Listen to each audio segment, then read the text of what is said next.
അപ്പോൾ ഇന്നത്തെ ആദ്യത്തെ ചോദ്യം, താഴെ പറയുന്നവയിൽ ഏത് സംഭവമാണ് റൗലറ്റ് നിയമത്തിനെതിരായ പ്രതിഷേധവുമായി ബന്ധപ്പെട്ടത്? ഇതെല്ലാം SCERT ആണ് കേട്ടോ. SCERTയിൽ നിന്നാണ് ഒരുപാട് ചോദ്യങ്ങൾ ഈ ഒരു പരീക്ഷയ്ക്ക് വന്നിട്ടുള്ളത്. അപ്പോൾ ഇതിൻ്റെ ആൻസർ എന്താണ്? റൗലറ്റ് നിയമത്തിനെതിരായ പ്രതിഷേധവുമായി ബന്ധപ്പെട്ടത് ഏത്? ഉത്തരം എന്താ? യെസ്, ഉത്തരം ഓപ്ഷൻ ഡി ആണ്. ജാലിയൻ വാലാബാഗ് കൂട്ടക്കൊലയാണ്. ഓക്കെ, അപ്പോൾ റൗലറ്റ് നിയമം ഇതുമായി ബന്ധപ്പെട്ട SCERT പോയിന്റ്സ് ആണ് കേട്ടോ ഞാൻ മാക്സിമം ഉൾക്കൊള്ളിക്കുന്നത്, കാരണം അവിടെ നിന്നുമാണ് നമുക്ക് ചോദ്യം വരുന്ന ഏരിയ. ഓക്കെ, അപ്പോൾ റൗലറ്റ് നിയമം എന്ന് പറയുന്നത് വർഷം ഏതാണ്? റൗലറ്റ് നിയമത്തിൻ്റെ വർഷം എന്ന് പറയുന്നത് 1919. റൗലറ്റ് നിയമത്തിൻ്റെ വർഷം എത്രയാണ്? 1919 റൗലറ്റ് നിയമം വരുന്നത്. 1919 വർഷം ഇമ്പോർട്ടൻ്റ് ആണ്, ഒരുപാട് തവണ ചോദിച്ചിട്ടുണ്ട്. അപ്പോൾ എന്താണ് റൗലറ്റ് നിയമം എന്ന് പറയുന്നത്? ബ്രിട്ടീഷ് ഭരണാധികാരികൾ ഇന്ത്യൻ ജനതയുടെ പൗരാവകാശങ്ങൾ ലംഘിക്കുന്ന രീതിയിൽ നടപ്പിലാക്കിയിട്ടുള്ള നിയമങ്ങളിൽ പ്രധാനപ്പെട്ട ഒരു നിയമമാണ് ഈ റൗലറ്റ് നിയമം എന്ന് പറയുന്നത്. അപ്പോൾ അത് നിലവിൽ വന്ന വർഷം 1919. ഈ റൗലറ്റ് നിയമം ബ്രിട്ടീഷ് സർക്കാരിന് നൽകിയ ചില അധികാരങ്ങളുണ്ട്, അത് ചോദിക്കാറുണ്ട്. താഴെ തന്നിട്ടുള്ളവയിൽ റൗലറ്റ് നിയമം ബ്രിട്ടീഷ് സർക്കാരിന് നൽകിയ അധികാരങ്ങളിൽ ഉൾപ്പെടാത്തത് ഏത്? അങ്ങനെ ചോദ്യങ്ങൾ വന്നിട്ടുണ്ട് കേട്ടോ. അപ്പോൾ എന്തൊക്കെ അധികാരങ്ങളാണ് റൗലറ്റ് നിയമം ബ്രിട്ടീഷ് സർക്കാരിന് നൽകിയത്? ഒന്നാമത്തെ അധികാരം എന്ന് പറയുന്നത്, ഏതൊരു ഇന്ത്യക്കാരനെയും വാറന്റ് ഇല്ലാതെ അറസ്റ്റ് ചെയ്യാം. ഏതൊരു ഇന്ത്യക്കാരനെയും വാറന്റ് ഇല്ലാതെ അറസ്റ്റ് ചെയ്യാം. രണ്ടാമത്തേത്, വിചാരണ കൂടാതെ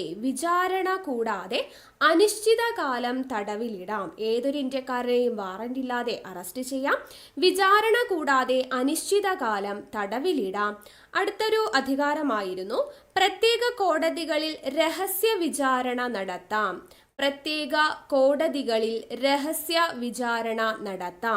അതുപോലെ കോടതി വിധിക്കെതിരെ അപ്പീൽ നിഷേധിക്കാം. കോടതി വിധികൾക്കെതിരെ അപ്പീൽ നിഷേധിക്കാം. ഇതൊക്കെയാണ് റൗലറ്റ് നിയമം ബ്രിട്ടീഷ് സർക്കാരിന് നൽകിയിട്ടുള്ള അധികാരങ്ങൾ. ഒന്നുകൂടെ പറഞ്ഞേ, എന്തൊക്കെയാണ്? ഏതൊരു ഇന്ത്യക്കാരനെയും വാറന്റ് ഇല്ലാതെ അറസ്റ്റ് ചെയ്യാം, വിചാരണ കൂടാതെ അനിശ്ചിതകാലം തടവിലിടാം, പ്രത്യേക കോടതികളിൽ രഹസ്യ വിചാരണ നടത്താം, കോടതി വിധിക്കെതിരെ അപ്പീൽ നിഷേധിക്കാം. ഓക്കെ അല്ലേ? ഇനി ഈ റൗലറ്റ് നിയമത്തിൽ പ്രതിഷേധിച്ച് രാജ്യം മുഴുവൻ കരിദിനമായിട്ട് ആചരിക്കാൻ ഗാന്ധിജി ആഹ്വാനം ചെയ്ത ദിവസം ഏതാണ്?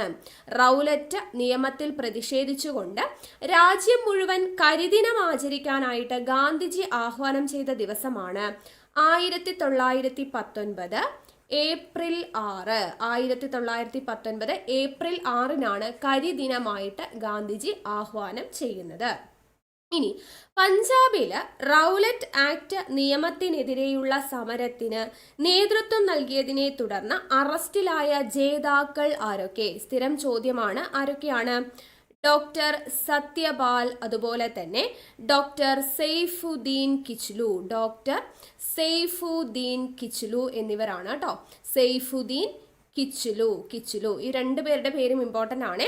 പഞ്ചാബില് ഈ റൗലറ്റ് ആക്ട് നിയമത്തിനെതിരെയുള്ള സമരത്തിന് നേതൃത്വം നൽകിയതിനെ തുടർന്ന് അറസ്റ്റിലായ നേതാക്കളാണ് ഡോക്ടർ സത്യപാലും ഡോക്ടർ സെയ്ഫുദ്ദീൻ കിച്ലുവും.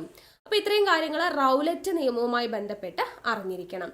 ഇനി നെക്സ്റ്റ്, ജാലിയൻ വാലാബാഗ് കൂട്ടക്കൊല അല്ലെ. ഇപ്പൊ റൗലറ്റ് നിയമത്തിനെതിരായ പ്രതിഷേധവുമായി ബന്ധപ്പെട്ടതാണ് ജാലിയൻ വാലാബാഗ് കൂട്ടക്കൊല എന്ന് നമ്മൾ പറഞ്ഞു. അപ്പൊ ജാലിയൻ വാലാബാഗ് കൂട്ടക്കൊല എന്ന് പറയുന്നത് റൗലറ്റ് നിയമവുമായി ബന്ധപ്പെട്ട് ഇന്ത്യയിൽ ഉണ്ടായിട്ടുള്ള ഒരു ദാരുണ സംഭവമാണ്. ഇത് നടന്ന സ്ഥലം എവിടെയാണ്? പഞ്ചാബിലെ അമൃത്സറിലാണ് കേട്ടോ. അമൃത്സർ എവിടെയാണ്? പഞ്ചാബിലാണ്. പഞ്ചാബിലെ അമൃത്സറിലാണ് ജാലിയൻ വാലാബാഗ് കൂട്ടക്കൊല നടക്കുന്നത്. അപ്പൊ ഇതെങ്ങനെയാണ് നടന്നത്? റൗലറ്റ് നിയമത്തിനെതിരായി പഞ്ചാബിൽ നടന്ന സമരത്തിന് നേതൃത്വം കൊടുത്തവരാണ് ആരൊക്കെയെന്ന് നമ്മൾ പറഞ്ഞു. ഡോക്ടർ സത്യപാലും ഡോക്ടർ സെയ്ഫുദ്ദീൻ കിച്ലുവും. അപ്പൊ അവരെ അറസ്റ്റ് ചെയ്തു എന്ന് പറഞ്ഞല്ലേ. അപ്പൊ ആ അറസ്റ്റ് ചെയ്തതിൽ പ്രതിഷേധിച്ചുകൊണ്ടാണ് പഞ്ചാബിൽ ജനങ്ങൾ എന്തു ചെയ്യുന്നത്? ഒത്തുകൂടുന്നത്. അങ്ങനെ ജനങ്ങൾ ഒത്തുകൂടിയ സ്ഥലത്തിന്റെ പേരാണ് ജാലിയൻ വാലാബാഗ് എന്ന് പറയുന്നത് കേട്ടോ. അപ്പൊ ഈ സ്ഥലത്ത് ജനങ്ങൾ ഒത്തുകൂടി 3 വശവും മതിലുകളാൽ ചുറ്റപ്പെട്ടതും ഒരു കവാടം മാത്രമുള്ളതുമായ വിശാലമായ മൈതാനമായിരുന്നു ഈ ജാലിയൻ വാലാബാഗ് എന്ന് പറയുന്നത്. അപ്പൊ നിരായുധരായിട്ടുള്ള ജനങ്ങൾക്കു നേരെ പട്ടാളം വെടിയുതിർക്കുകയും 1000-ൽ പരം ആളുകൾ വെടിയേറ്റു മരിക്കുകയും ചെയ്തു. പരിക്കേറ്റവരെ ശുശ്രൂഷിക്കാനോ അവർക്ക് ദാഹജലം നൽകാനോ പട്ടാളം അനുവദിച്ചില്ല. ഇങ്ങനെയുള്ള ഈ ഒരു ദാരുണ സംഭവത്തെയാണ് നമ്മൾ എന്തെന്ന് പറയുന്നത്, ജാലിയൻ വാലാബാഗ് കൂട്ടക്കൊല എന്ന് പറയുന്നത്. അപ്പോൾ ഈ ജാലിയൻ വാലാബാഗ് കൂട്ടക്കൊലയിൽ പ്രതിഷേധിച്ചുകൊണ്ട് ഗാന്ധിജി ബ്രിട്ടീഷ് ഗവൺമെന്റിന് മടക്കിക്കൊടുത്ത പദവി ഏത്? PSC ചോദിക്കുന്നതാണ്. ഏതാണ് പദവി? Kaiser A Hind. 2 രീതിയിലും ചോദിക്കാം. കൈസർ എ ഹിന്ദ് എന്ന് പറയുന്ന പദവി ഗാന്ധിജി ബ്രിട്ടീഷുകാർക്ക് തിരിച്ചു നൽകാനായിട്ട് കാരണമായ സംഭവം ഏത് എന്ന് ചോദിച്ചു കഴിഞ്ഞാൽ ജാലിയൻ വാലാബാഗ് കൂട്ടക്കൊല, അല്ലെങ്കിൽ തിരിച്ചും ചോദിക്കാം, ജാലിയൻ വാലാബാഗ് കൂട്ടക്കൊലയിൽ പ്രതിഷേധിച്ച് ഗാന്ധിജി ബ്രിട്ടീഷ് ഗവൺമെന്റിന് തിരികെ കൊടുത്ത പദവി ഏത്? ഏതാണ്? കൈസർ എ ഹിന്ദ് എന്ന് പറയുന്നത്. അതുപോലെ തന്നെ ഇത് ഗാന്ധിജി തിരിച്ചു നൽകിയ പദവിയാണ് കൈസർ എ ഹിന്ദ്. ഇനി ജാലിയൻ വാലാബാഗ് കൂട്ടക്കൊലയിൽ പ്രതിഷേധിച്ചുകൊണ്ട് സർ പദവി തിരികെ കൊടുത്തത് ആരാന്ന് ചോദിച്ചാൽ രവീന്ദ്രനാഥ ടാഗോർ ആണ്. രവീന്ദ്രനാഥ ടാഗോർ എന്ത് ചെയ്തു? സർ പദവി, ജാലിയൻ വാലാബാഗ് കൂട്ടക്കൊലയിൽ പ്രതിഷേധിച്ച് സർ പദവി തിരികെ നൽകുകയും ചെയ്തു. ഇനി ഈ ജാലിയൻ വാലാബാഗ് കൂട്ടക്കൊലയ്ക്ക് നേതൃത്വം നൽകിയ Michael O Dwyer, Jallian Walabagh കൂട്ടക്കൊലയ്ക്ക് നേതൃത്വം നൽകിയത് ആരാണ്? മൈക്കിൾ ഒ ഡയർ ആണ്. മൈക്കിൾ ഒ ഡയർ ആണ് ജാലിയൻ വാലാബാഗ് കൂട്ടക്കൊലയ്ക്ക് നേതൃത്വം നൽകിയത്.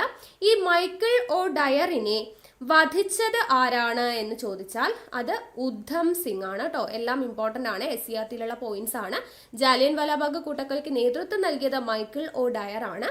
ആ മൈക്കിൾ ഒ ഡയറിനെ വധിച്ചത് ആരാന്ന് ചോദിച്ചാൽ ആരാണ്? അത് ഉദ്ധം സിംഗ് ആണ് കേട്ടോ. ഈ ഉദ്ധം സിംഗിനെ പിന്നീട് വധശിക്ഷയ്ക്ക് വിധേയനാക്കിയിരുന്നു. അത് ഏത് വർഷമാണെന്ന് ചോദിച്ചാൽ 1940 ജൂലൈ 31-നാണ്. 1940 ജൂലൈ 31-ന് ഉദ്ധം സിംഗിനെ വധശിക്ഷയ്ക്ക് വിധിക്കുകയും ചെയ്തിരുന്നു. ഇനി ഈ ജാലിയൻ വാലാബാഗ് സംഭവത്തെ പറ്റി ഗാന്ധിജി പറഞ്ഞ ഒരു കോട്ടുണ്ട്, അത് ഇമ്പോർട്ടൻ്റ് ആണ്.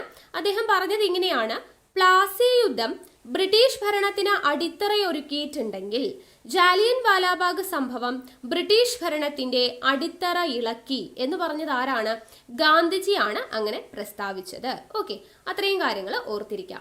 ഇനി നമുക്ക് തന്നിരിക്കുന്നതിൽ അടുത്തൊരു ഓപ്ഷൻ നോക്കിക്കേ, ചൗരി ചൗര ആക്രമം. ചൗരി ചൗര ആക്രമത്തെ കുറിച്ച് നമുക്ക് എന്തൊക്കെ കാര്യങ്ങൾ പഠിക്കണം? ചൗരി ചൗര ആക്രമം നടന്ന വർഷം ആദ്യം തന്നെ പഠിച്ചു വെക്കണം. ചൗരി ചൗര ആക്രമം നടന്ന വർഷം 1922. ചൗരി ചൗര സംഭവം നടന്നത് എപ്പോഴാണ്? 1922-ലാണ്. എവിടെ വെച്ചിട്ടാണ് നടന്നേ? ഉത്തർപ്രദേശിൽ വെച്ചിട്ടാണ് നടന്നിട്ടുള്ളത്. അപ്പൊ നിസ്സഹകരണ സമരം പൂർണ്ണമായി നിർത്തിവെക്കാൻ തീരുമാനിച്ച സംഭവം. അപ്പൊ നിസ്സഹകരണ സമരം നിർത്തിവെക്കാൻ കാരണമായ സംഭവം എന്ത് എന്ന് ചോദിച്ചു കഴിഞ്ഞാൽ എന്താണ്? അത് ചൗരി ചൗര സംഭവമാണ്. PSCയുടെ സ്ഥിരം ചോദ്യമാണ്. SCRT ഫാക്ട്സ് ആണ് ഈ പറയുന്നതെല്ലാം. ഓക്കെ, ഇനി അതുപോലെ തന്നെ അടുത്ത നമ്മുടെ ഓപ്ഷൻ ദണ്ഡി ആണ് കേട്ടോ. ദണ്ഡി. അപ്പോൾ അത് കണ്ടില്ലേ, ഓപ്ഷൻ തന്നിട്ടുണ്ട്. ദണ്ഡി മാർച്ച്, അതുപോലെ ബംഗാൾ വിഭജനം, അതുമായി ബന്ധപ്പെട്ട കാര്യങ്ങൾ നമുക്ക് നോക്കാം. അപ്പോൾ ദണ്ഡി മാർച്ചുമായി ബന്ധപ്പെട്ട് എന്തൊക്കെ കാര്യങ്ങൾ നമുക്ക് പഠിക്കണമെന്ന് നോക്കാം. ആദ്യം തന്നെ ഉപ്പ് സത്യാഗ്രഹം ആരംഭിച്ച വർഷം എത്രയാണ്? 1930-ലാണ് ഉപ്പ് സത്യാഗ്രഹം ആരംഭിക്കുന്നത്. അപ്പൊ ഈ ഉപ്പ് എന്ന് പറയുന്നത് നിയമലംഘന സമരത്തിന്റെ പ്രതീകമായിട്ടാണ് കാണുന്നത്. നിയമലംഘന സമരത്തിന്റെ പ്രതീകം എന്ന പേരിൽ അറിയപ്പെടുന്നത് ഉപ്പാണെന്നുള്ളത് ഓർത്തിരിക്കുക. ഈ ദണ്ഡി യാത്രയോടനുബന്ധിച്ച് സമരപ്രഖ്യാപനത്തിൽ ഗാന്ധിജി പറഞ്ഞ ഒരു കോട്ടുണ്ട്. അദ്ദേഹം പറഞ്ഞ വാക്കുകൾ ഇങ്ങനെയാണ്, അത് ഇമ്പോർട്ടൻ്റ് ആണ്. എന്താണ് പറഞ്ഞത്? ഒന്നുകിൽ ലക്ഷ്യം നേടി ഞാൻ തിരിച്ചു വരും, പരാജയപ്പെട്ടാൽ ഞാൻ എൻ്റെ ജഡം സമുദ്രത്തിന് സംഭാവന നൽകും. അപ്പൊ ദണ്ഡി യാത്രയോടനുബന്ധിച്ച് ഇങ്ങനെ പറഞ്ഞത് ആരാണ്? ഗാന്ധിജിയാണ് ഇങ്ങനെ പറഞ്ഞത്. ഗാന്ധിജി എന്താ പറഞ്ഞേ? ഒന്നുകിൽ ലക്ഷ്യം നേടി ഞാൻ തിരിച്ചു വരും, പരാജയപ്പെട്ടാൽ ഞാൻ എൻ്റെ ജഡം സമുദ്രത്തിന് സംഭാവന നൽകും എന്ന് പറഞ്ഞത് ഗാന്ധിജിയാണ്. ഈ ഉപ്പ് സത്യാഗ്രഹ യാത്രയിൽ ഗാന്ധിജിയെ അനുഗമിച്ചവരുടെ എണ്ണം എത്രയാണെന്ന് ചോദിച്ചാൽ 78 പേരാണ് ഗാന്ധിജിയെ അനുഗമിച്ചിട്ടുണ്ടായിരുന്നത്. ഇനി നിയമലംഘന പ്രക്ഷോഭത്തിന് തുടക്കം കുറിച്ചത് എന്നാന്ന് ചോദിച്ചാൽ വിത്ത് ഡേറ്റ് തന്നെ പഠിക്കുക. 1930 ഏപ്രിൽ 6-നാണ്. 1930 ഏപ്രിൽ 6-നാണ് നിയമലംഘന പ്രക്ഷോഭത്തിന് തുടക്കം കുറിക്കുന്നത്. ഇനി ദണ്ഡിയാത്രയുമായി ബന്ധപ്പെട്ട് PSC സ്ഥിരം ചോദിക്കുന്ന ചോദ്യമാണ് ദണ്ഡിയാത്രയിലെ മലയാളികൾ ആരൊക്കെയാണ് എന്നുള്ളത്. താഴെ തന്നിരിക്കുന്നവയിൽ ദണ്ഡിയാത്രയിൽ പങ്കെടുത്ത മലയാളികളിൽ ഉൾപ്പെടാത്തതാര് എന്ന് ചോദിക്കാം. അപ്പൊ ആരൊക്കെയാണ് പങ്കെടുത്ത മലയാളികൾ? 1 സി കൃഷ്ണൻ നായർ പങ്കെടുത്തിട്ടുണ്ട്. 2 ടൈറ്റസ്. 3 ശങ്കരൻ എഴുത്തച്ഛൻ പങ്കെടുത്തിട്ടുണ്ട്. 4-മതായിട്ട് രാഘവ പൊതുവാൾ. ആരാണ്? രാഘവ പൊതുവാൾ. അപ്പോൾ ഇവർ 4 പേരുമാണ് ദണ്ഡി യാത്രയിൽ പങ്കെടുത്ത മലയാളികൾ. ആരൊക്കെയാ? സി കൃഷ്ണൻ നായർ, ടൈറ്റസ്, ശങ്കരൻ എഴുത്തച്ഛൻ, രാഘവ പൊതുവാൾ എന്നിവരാണ് പങ്കെടുത്തിട്ടുള്ളത്. ഇനി ഉപ്പു സത്യാഗ്രഹത്തെ തുടർന്ന് ബ്രിട്ടീഷ് ഗവൺമെന്റ് അറസ്റ്റ് ചെയ്തിട്ടുള്ള പ്രമുഖ നേതാക്കൾ ആരൊക്കെയാണ് എന്ന് ചോദിച്ചാൽ 1 നമ്മുടെ ഗാന്ധിജിയാണ്, 2 ജവഹർലാൽ നെഹ്റു, 3 സുഭാഷ് ചന്ദ്രബോസ്. ഓക്കെ, ഗാന്ധിജി, ജവഹർലാൽ നെഹ്റു, സുഭാഷ് ചന്ദ്രബോസ് എന്നിവരെയാണ് ഉപ്പു സത്യാഗ്രഹത്തെ തുടർന്ന് ബ്രിട്ടീഷ് ഗവൺമെന്റ് അറസ്റ്റ് ചെയ്തത് എന്നതുകൂടെ ഓർത്തിരിക്കുക. ഓക്കെ അല്ലേ? അപ്പൊ ഇത്രയും കാര്യങ്ങൾ അറിഞ്ഞിരിക്കണേ. എല്ലാം SCERT ഫാക്ട്സ് ആണ് പറഞ്ഞിട്ടുള്ളത്. അടുത്തത് എന്തായിരുന്നു നമ്മുടെ ഓപ്ഷൻ? ബംഗാൾ വിഭജനമായിരുന്നു അല്ലേ? അപ്പൊ ബംഗാൾ വിഭജനവുമായി ബന്ധപ്പെടുത്തി നമുക്ക് SCERTയിൽ കൊടുത്തിട്ടുള്ള കാര്യങ്ങൾ എന്തൊക്കെയാണെന്ന് നോക്കാം. ബംഗാളിനെ 2ആയിട്ട് വിഭജിച്ച വർഷം എപ്പോഴാണ് ബംഗാൾ വിഭജനം നടന്നത്? 1905-ലാണ്. 1905-ലാണ് ബംഗാളിനെ 2ആയി വിഭജിക്കുന്നത്. ഇങ്ങനെ ബംഗാൾ വിഭജനത്തിന് നേതൃത്വം നൽകിയ വൈസ്രോയിയാണ് ആര്? കഴ്സൺ പ്രഭു. ഓക്കെ, അപ്പൊ 1905-ലെ ബംഗാൾ വിഭജനം നേതൃത്വം നൽകിയ വൈസ്രോയി ആരാണ്? കഴ്സൺ പ്രഭു ആണ്. ഈ ബംഗാൾ വിഭജനത്തിനെതിരെ നടന്ന പ്രതിഷേധങ്ങൾ എന്തൊക്കെയാണ് എന്നത് ഇമ്പോർട്ടൻ്റ് ആണ്. SCERTയിൽ കൊടുത്തിട്ടുണ്ട്. എന്തൊക്കെ പ്രതിഷേധങ്ങളാണ് നടന്നത്? 1-മതായിട്ട് പ്രതിഷേധ യോഗങ്ങൾ സംഘടിപ്പിച്ചു. 2 വിദേശ വസ്തുക്കൾ വിൽക്കുന്ന കടകൾ ഉപരോധിച്ചു. എന്താണ്? വിദേശ വസ്തുക്കൾ വിൽക്കുന്ന കടകൾ എന്തു ചെയ്തു? ഉപരോധിച്ചു എന്നുള്ളത്. ദെൻ 3-മതായിട്ടുള്ള പ്രതിഷേധം എന്ന് പറയുന്നത് വിദേശ വസ്ത്രങ്ങൾ തീയിട്ട് നശിപ്പിച്ചു. ദെൻ 4-മതായിട്ട് സ്വദേശി ഉൽപ്പന്നങ്ങളുടെ ഉപയോഗത്തിന് പ്രേരിപ്പിച്ചു. സ്വദേശി ഉൽപ്പന്നങ്ങൾ ഉപയോഗിക്കാനായിട്ട് പ്രേരിപ്പിച്ചു. പിന്നെ ഇംഗ്ലീഷുകാർക്കെതിരെ പ്രകടനങ്ങളും പൊതുയോഗങ്ങളും സംഘടിപ്പിച്ചു. അപ്പൊ ഇതെല്ലാം എന്താണ്? ബംഗാൾ വിഭജനത്തിനെതിരെ നടന്നിട്ടുള്ള പ്രതിഷേധങ്ങളാണ് എന്നത് ഓർത്തിരിക്കുക. ഈ ബംഗാൾ വിഭജന സമയത്ത് വിരുദ്ധ സമരത്തിന്റെ പ്രധാനപ്പെട്ട ഒരു മുദ്രാവാക്യമുണ്ട്. ബംഗാൾ വിഭജന വിരുദ്ധ സമരത്തിന്റെ പ്രധാനപ്പെട്ട മുദ്രാവാക്യം എന്താണ്? 1 സ്വദേശി ഉൽപ്പന്നങ്ങൾ ഉപയോഗിക്കുക എന്നുള്ളതും 2 വിദേശ ഉൽപ്പന്നങ്ങൾ ബഹിഷ്കരിക്കുക. സ്വദേശി ഉൽപ്പന്നങ്ങൾ ഉപയോഗിക്കുക, വിദേശി ഉൽപ്പന്നങ്ങൾ ബഹിഷ്കരിക്കുക എന്നതായിരുന്നു ബംഗാൾ വിഭജന വിരുദ്ധ സമരത്തിന്റെ പ്രധാനപ്പെട്ട മുദ്രാവാക്യം.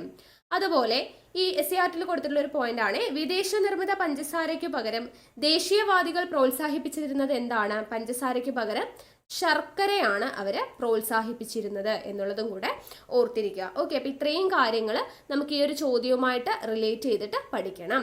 ഓക്കെ, അടുത്ത ചോദ്യം നോക്കിക്കേ. അഹമ്മദാബാദ് തുണിമിൽ സമരത്തിന് കാരണമായ സംഭവം എന്താണ്?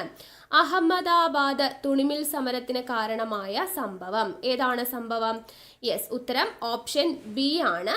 പ്ലേഗ് ബോണസ് ആണ് കേട്ടോ. Plague bonus. അപ്പോൾ അഹമ്മദാബാദ് തുണിമിൽ സമരം PSC സ്ഥിരമായിട്ട് ചോദിക്കുന്ന ഒരു ചോദ്യമാണ്. SCERTയിൽ വളരെ വ്യക്തമായിട്ട് കൊടുത്തിട്ടുണ്ട്. ഗാന്ധിജിയുടെ ഇന്ത്യയിലെ ആദ്യകാല സമരങ്ങൾ ഏതൊക്കെയാണ്? ഗാന്ധിജിയുടെ ഇന്ത്യയിലെ ആദ്യകാല സമരങ്ങൾ ഏതൊക്കെയാ? 1 ചമ്പാരൻ സത്യാഗ്രഹം, 2 അഹമ്മദാബാദ് തുണിമിൽ സമരം, അഹമ്മദാബാദ് തുണിമിൽ സമരം. 3 ഖേഡ സമരം. ഇത് മൂന്നുമാണ് ഗാന്ധിജിയുടെ ഇന്ത്യയിലെ ആദ്യകാല സമരങ്ങൾ എന്ന് പറയുന്നത്. അപ്പൊ അതില് ചമ്പാരൻ സത്യാഗ്രഹവുമായി ബന്ധപ്പെടുത്തി എന്തൊക്കെ കാര്യങ്ങൾ പഠിക്കണം എന്ന് ചോദിച്ചാല്, ചമ്പാരൻ സത്യാഗ്രഹത്തിന്റെ വർഷം എത്രയാ? 1917. ചമ്പാരൻ സത്യാഗ്രഹം നടന്ന വർഷം 1917. എവിടെയാണ്? ബീഹാറിലാണ് ചമ്പാരൻ. ഇനി ഗാന്ധിജി ഇന്ത്യയിൽ നേതൃത്വം നൽകിയ ആദ്യത്തെ സമരമാണ്. ഗാന്ധിജി ഇന്ത്യയിൽ നേതൃത്വം നൽകിയ ആദ്യത്തെ സമരം എന്ന് പറയുന്നത് ചമ്പാരൻ സത്യാഗ്രഹമാണ്. ബീഹാറിലെ ചമ്പാരനിൽ നീലം കർഷകരെ തോട്ടമുടമകളായ വെള്ളക്കാർ ചൂഷണം ചെയ്തതിനെതിരെ നടന്നിട്ടുള്ള സത്യാഗ്രഹമാണ് ഏത്? ചമ്പാരൻ സത്യാഗ്രഹം. അതുപോലെ തന്നെ ഗാന്ധിജി ഇന്ത്യയിൽ തന്റെ പൊതുപ്രവർത്തനം ആരംഭിക്കുന്നതിന് ഇടയാക്കിയ സംഭവം ചോദിച്ചാലും ചമ്പാരൻ തന്നെയാണ് കേട്ടോ. ഗാന്ധിജി ഇന്ത്യയിൽ അദ്ദേഹത്തിന്റെ പൊതുപ്രവർത്തനം ആരംഭിക്കാനിടയായ സംഭവം ഏത് എന്ന് ചോദിച്ചു കഴിഞ്ഞാൽ ഏതാണ്? അത് ചമ്പാരൻ സത്യാഗ്രഹമാണ്. ഇനി നെക്സ്റ്റ് ആണ് നമ്മളിപ്പോൾ പറഞ്ഞ അഹമ്മദാബാദ് തുണിമിൽ സമരം. അഹമ്മദാബാദ് തുണിമിൽ സമരം വർഷം എത്രയാ? 1918 അഹമ്മദാബാദ് തുണിമിൽ സമരത്തിന്റെ വർഷം. എവിടെയാണ്? ഗുജറാത്ത് അല്ലെ? ഗുജറാത്തിലാണ് സ്ഥലം. ഗുജറാത്താണ് പറയുന്നത്. ഇനി അഹമ്മദാബാദിലെ തുണിമിൽ തൊഴിലാളികളുടെ വേതന വർധനവിന് വേണ്ടി കേട്ടോ, അഹമ്മദാബാദിലെ തുണിമിൽ തൊഴിലാളികളുടെ വേതന വർധനവിനു വേണ്ടി ഗാന്ധിജി നയിച്ച സമരമാണ് അഹമ്മദാബാദ് തുണിമിൽ സമരം. ഗാന്ധിജി ഇന്ത്യയിൽ നടത്തിയിട്ടുള്ള ആദ്യത്തെ നിരാഹാര സമരം ഏത് എന്ന് ചോദിച്ചു കഴിഞ്ഞാൽ അത് അഹമ്മദാബാദ് തുണിമിൽ സമരമാണ്. ഗാന്ധിജിയുടെ ഇന്ത്യയിലെ ആദ്യത്തെ സമരം ചോദിച്ചാൽ ചമ്പാരനാണ്. ആദ്യത്തെ നിരാഹാര സമരം ചോദിച്ചു കഴിഞ്ഞാൽ അത് അഹമ്മദാബാദ് തുണിമിൽ സമരമാണ്. ഈ സമരത്തിന് കാരണമാണ് എന്ത്? നമ്മൾ നേരത്തെ പറഞ്ഞ പ്ലേഗ് ബോണസ് എന്ന് പറയുന്നത്. അപ്പൊ എന്താണ് ഈ പ്ലേഗ് ബോണസ് എന്നുള്ളത് അറിയണ്ടേ? പ്ലേഗ് ബോണസ് എന്ന് വെച്ചാൽ 1917 അഹമ്മദാബാദിൽ പൊട്ടിപ്പുറപ്പെട്ട പ്ലേഗ് എന്ന് പറയുന്ന രോഗം അവിടുത്തെ ജനസംഖ്യയുടെ ഏതാണ്ട് 10% പേരെ കൊന്നൊടുക്കി. പ്ലേഗ് രോഗം വന്നിട്ട് 10% ആളുകൾ മരിച്ചുപോയി. അപ്പൊ രോഗഭീതി മൂലം തൊഴിലാളികൾ എന്ത് ചെയ്തു? തൊഴിൽ ഉപേക്ഷിച്ച് പോകാതിരിക്കാൻ വേണ്ടിയിട്ട് ഈ കാലയളവിൽ അവരുടെ ശമ്പളം, അതായത് ഇങ്ങനെ ഒരു രോഗം വരും എന്ന ഭീതിയിൽ അവർ തൊഴിലെങ്ങാനും ഉപേക്ഷിച്ച് പോയാലോ, അപ്പൊ അങ്ങനെ ഉപേക്ഷിച്ച് പോവാതിരിക്കാൻ വേണ്ടി അവരുടെ ശമ്പളത്തിൽ 80%, ശമ്പളത്തെ കൂടാതെ 80% ബോണസ് ആയിട്ട് നൽകിയിരുന്നു. അപ്പൊ അങ്ങനെ നൽകിക്കൊണ്ടിരുന്ന ഒരു സംഭവം പെട്ടെന്ന് രോഗഭീതിയൊക്കെ ഒഴിഞ്ഞു. അങ്ങനെ എന്ത് ചെയ്തു? പെട്ടെന്ന് ഈ ഒരു ആനുകൂല്യം നിർത്തലാക്കി. അപ്പൊ അങ്ങനെ നിർത്തലാക്കിയപ്പോൾ പെട്ടെന്ന് ഈ ബോണസ് ഇല്ലാതായപ്പോൾ തൊഴിലാളികൾ എന്താ ചെയ്തു? അതിനുവേണ്ടി സമരം ചെയ്തു. ഓക്കെ, അതാണ് അഹമ്മദാബാദ് തുണിമിൽ സമരം. അപ്പൊ ഈ പ്ലേഗ് വന്ന സമയത്ത് ബോണസ് ആയിട്ട് കാശ് കൊടുത്തതാണ് ഈ തുണിമിൽ സമരം തുടങ്ങാനായിട്ടുള്ള കാരണം എന്ന് പറയുന്നത്. ഓക്കെ, അപ്പൊ പ്ലേഗ് ബോണസ് എന്താന്ന് പറഞ്ഞു. ഇനി അടുത്തത് എന്താണ്? ചമ്പാരനും അഹമ്മദാബാദും കഴിഞ്ഞാൽ നെക്സ്റ്റ് ഖേഡ സമരം അല്ലെ? ഖേഡ സത്യാഗ്രഹം എന്താന്ന് ചോദിച്ചാൽ, ഖേഡ നികുതി നിഷേധ സമരത്തിന് ഗാന്ധിജി നേതൃത്വം നൽകിയത് 1918 ഇതും എവിടെ തന്നെയാണ്? ഗുജറാത്തിൽ തന്നെയാണ് ഖേഡ സമരം. അപ്പൊ ഗുജറാത്തിലെ ഖേഡയിലുണ്ടായ പ്രകൃതിക്ഷോഭത്തിൽ കാർഷിക വിളകൾ വ്യാപകമായി നശിച്ചതിനെ തുടർന്ന് എന്ത് ചെയ്യുന്നു? നികുതി ഇളവ് നൽകണമെന്ന കർഷകരുടെ ആവശ്യം ബ്രിട്ടീഷുകാർ നിരസിച്ചതിനെ തുടർന്നാണ് ഗാന്ധിജിയുടെ നേതൃത്വത്തിൽ എന്ത് ആരംഭിക്കുന്നത്? ഖേഡ സമരം ആരംഭിക്കുന്നത്. ഓക്കെ, അപ്പൊ ഇത്രയും കാര്യങ്ങൾ ഇവിടെ അറിഞ്ഞിരിക്കുക കേട്ടോ, ഗാന്ധിജിയുടെ ആദ്യകാല സമരങ്ങളുമായി ബന്ധപ്പെടുത്തി. അടുത്ത ചോദ്യമാണ്, തെരഞ്ഞെടുപ്പിൽ വോട്ടെടുപ്പ് ആരംഭിക്കുന്നതിന് എത്ര മണിക്കൂർ മുമ്പ് ഇലക്ഷൻ പ്രചാരണം അവസാനിപ്പിക്കണം? തെരഞ്ഞെടുപ്പിൽ വോട്ടെടുപ്പ് ആരംഭിക്കുന്നതിന് എത്ര മണിക്കൂർ മുമ്പ് ഇലക്ഷൻ പ്രചാരണം അവസാനിപ്പിക്കണം? എത്ര മണിക്കൂറാണ്? യെസ്, ഉത്തരം ഓപ്ഷൻ ഡി ആണ് കേട്ടോ. 48 മണിക്കൂറാണ് ആൻസർ ആയിട്ട് വരുന്നത്. 48 മണിക്കൂർ. തെരഞ്ഞെടുപ്പിൽ വോട്ടെടുപ്പ് ആരംഭിക്കുന്നതിന് 48 മണിക്കൂർ മുമ്പ് ഇലക്ഷൻ പ്രചരണം അവസാനിപ്പിക്കണം എന്നാണ് പറയുക. അപ്പോൾ തെരഞ്ഞെടുപ്പുമായി ബന്ധപ്പെടുത്തി നമുക്കിതും SCERT-ൽ ഒരുപാട് കാര്യങ്ങൾ തന്നിട്ടുണ്ട്, ഞാൻ പറയാം. അപ്പോൾ തെരഞ്ഞെടുപ്പുമായി ബന്ധപ്പെട്ട ഭാഗം എത്രയാണ്? അപ്പോൾ നമ്മൾ തെരഞ്ഞെടുപ്പിനെ കുറിച്ചാണ് പറയുന്നത്.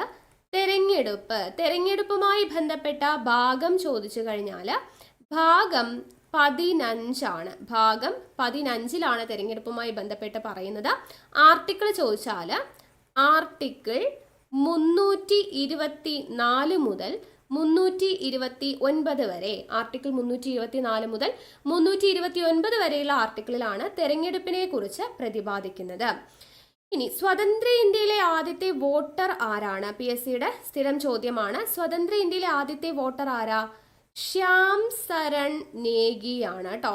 ശ്യാം സരൺ നേഗിയാണ് സ്വതന്ത്ര ഇന്ത്യയിലെ ആദ്യത്തെ വോട്ടർ എന്ന് പറയുന്നത്. അപ്പം നേഗി ആദ്യത്തെ വോട്ട് രേഖപ്പെടുത്തിയ വർഷം ചോദിച്ചാൽ 1951 ഒക്ടോബർ 25 1951 ഒക്ടോബർ 25 ശ്യാം സരൺ നേഗി ആദ്യത്തെ വോട്ട് രേഖപ്പെടുത്തുന്നത്. ഇന്ത്യയിൽ ആദ്യത്തെ തെരഞ്ഞെടുപ്പ് നടന്ന വർഷം ചോദിച്ചു കഴിഞ്ഞാൽ എപ്പോഴാണ്? 1952 ആദ്യത്തെ തെരഞ്ഞെടുപ്പ് നടക്കുന്നത്. ഇനി സാർവത്രിക പ്രായപൂർത്തി വോട്ടവകാശത്തെ കുറിച്ച് പ്രതിപാദിക്കുന്നത് ഏത് ആർട്ടിക്കിളിലാണ്? സാർവത്രിക പ്രായപൂർത്തി വോട്ടവകാശത്തെ കുറിച്ച് പ്രതിപാദിക്കുന്ന ആർട്ടിക്കിൾ ഏത് എന്ന് ചോദിച്ചു കഴിഞ്ഞാൽ ഏതാണ്? ആർട്ടിക്കിൾ 326 ആർട്ടിക്കിൾ 326 സാർവത്രിക പ്രായപൂർത്തി വോട്ടവകാശത്തെ കുറിച്ച് പ്രതിപാദിക്കുന്നത്. ഇനി നമ്മുടെ വോട്ട് ചെയ്യുന്നതിനുള്ള പ്രായം 21 വയസ്സിൽ നിന്നും 18 കുറച്ച ഭരണഘടനാ ഭേദഗതി ചോദിച്ചു കഴിഞ്ഞാൽ ഏതാണ്? അത് 61 ഭരണഘടനാ ഭേദഗതിയാണ്. വർഷം 1989.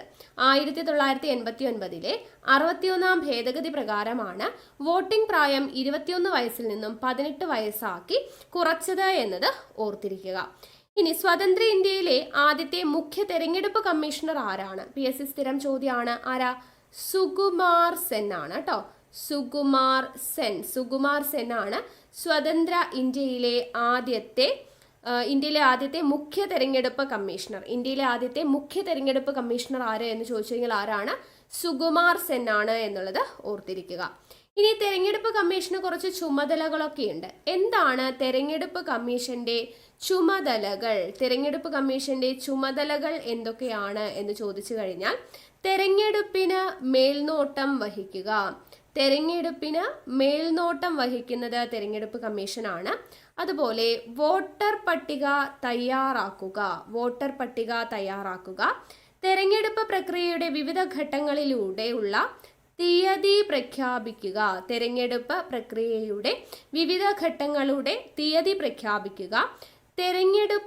ചിഹ്നങ്ങൾ അനുവദിക്കുക, പെരുമാറ്റച്ചട്ടം രൂപീകരിക്കുക,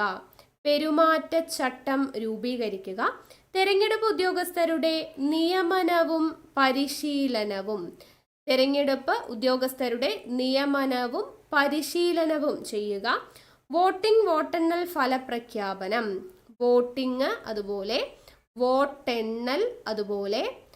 ഫലപ്രഖ്യാപനം ഇതെല്ലാം തെരഞ്ഞെടുപ്പ് കമ്മീഷന്റെ ചുമതലയാണ്. SCERT-ൽ കൊടുത്തിട്ടുള്ളതാണ്. പിന്നെ തെരഞ്ഞെടുപ്പ് കണക്കുകൾ പരിശോധിക്കുക. ഓക്കെ, ഇത്രയും കാര്യങ്ങളുണ്ട് തെരഞ്ഞെടുപ്പ് കമ്മീഷന്റെ ചുമതലകളായിട്ട് SCERT-ൽ കൊടുത്തിട്ടുള്ളത്. തെരഞ്ഞെടുപ്പിന് മേൽനോട്ടം വഹിക്കുക, വോട്ടർ പട്ടിക തയ്യാറാക്കുക, തെരഞ്ഞെടുപ്പ് പ്രക്രിയയുടെ വിവിധ ഘട്ടങ്ങളുടെ തീയതി പ്രഖ്യാപിക്കുക, തെരഞ്ഞെടുപ്പ് ചിഹ്നങ്ങൾ അനുവദിക്കുക, പെരുമാറ്റച്ചട്ടം രൂപീകരിക്കുക, തെരഞ്ഞെടുപ്പ് ഉദ്യോഗസ്ഥരുടെ നിയമനവും പരിശീലനവും, വോട്ടെണ്ണൽ ഫലപ്രഖ്യാപനം, തെരഞ്ഞെടുപ്പ് കണക്കുകൾ പരിശോധിക്കുക എന്നിവയാണ്. ഇനി കേന്ദ്ര തെരഞ്ഞെടുപ്പ് കമ്മീഷൻ നിലവിൽ വന്നത് എന്നാണ്? കേന്ദ്ര തെരഞ്ഞെടുപ്പ് കമ്മീഷൻ നിലവിൽ വന്നത് 1950 ജനുവരി 25 1950 ജനുവരി 25 കേന്ദ്ര തെരഞ്ഞെടുപ്പ് കമ്മീഷൻ നിലവിൽ വരുന്നത്. ദെൻ ദേശീയ സമ്മതിദായക ദിനം, നാഷണൽ വോട്ടേഴ്സ് ഡേ, ദേശീയ സമ്മതിദായക ദിനം എന്ന് ചോദിച്ചു കഴിഞ്ഞാൽ ജനുവരി 25 കേട്ടോ. ജനുവരി 25 ദേശീയ സമ്മതിദായക ദിനം.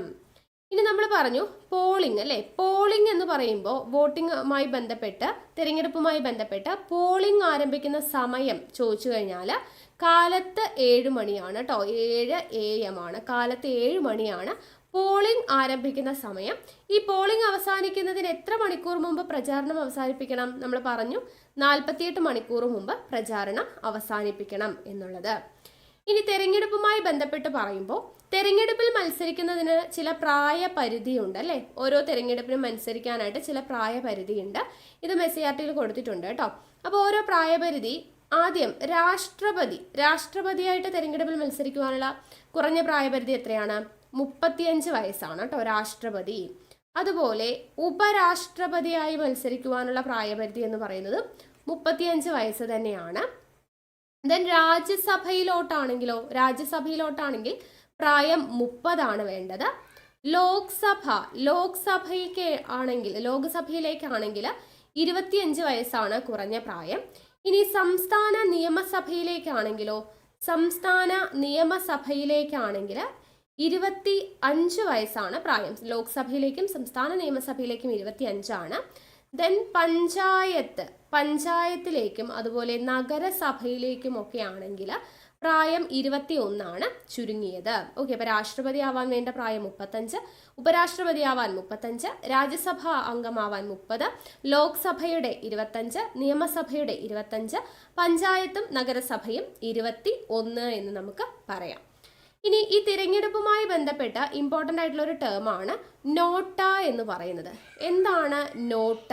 നോട്ട എന്ന് പറയുന്നതിൻ്റെ പൂർണ്ണ രൂപം എന്താ? നൺ ഓഫ് ദി എബവ് എന്നതാണ് കേട്ടോ. നൺ ഓഫ് ദി എബവ് എന്ന് പറയുന്നതാണ് NOTA. NOTA, NOTA, none of the above. എന്താണത്?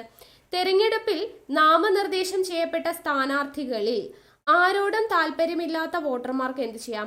അവരുടെ വിയോജിപ്പ് പ്രകടിപ്പിക്കാനായിട്ട് പറ്റും. അതിനു വേണ്ടിയിട്ട് വോട്ടിംഗ് യന്ത്രത്തിലുള്ളൊരു സംവിധാനമാണ് ഈ നോട്ട എന്ന് പറയുന്നത്.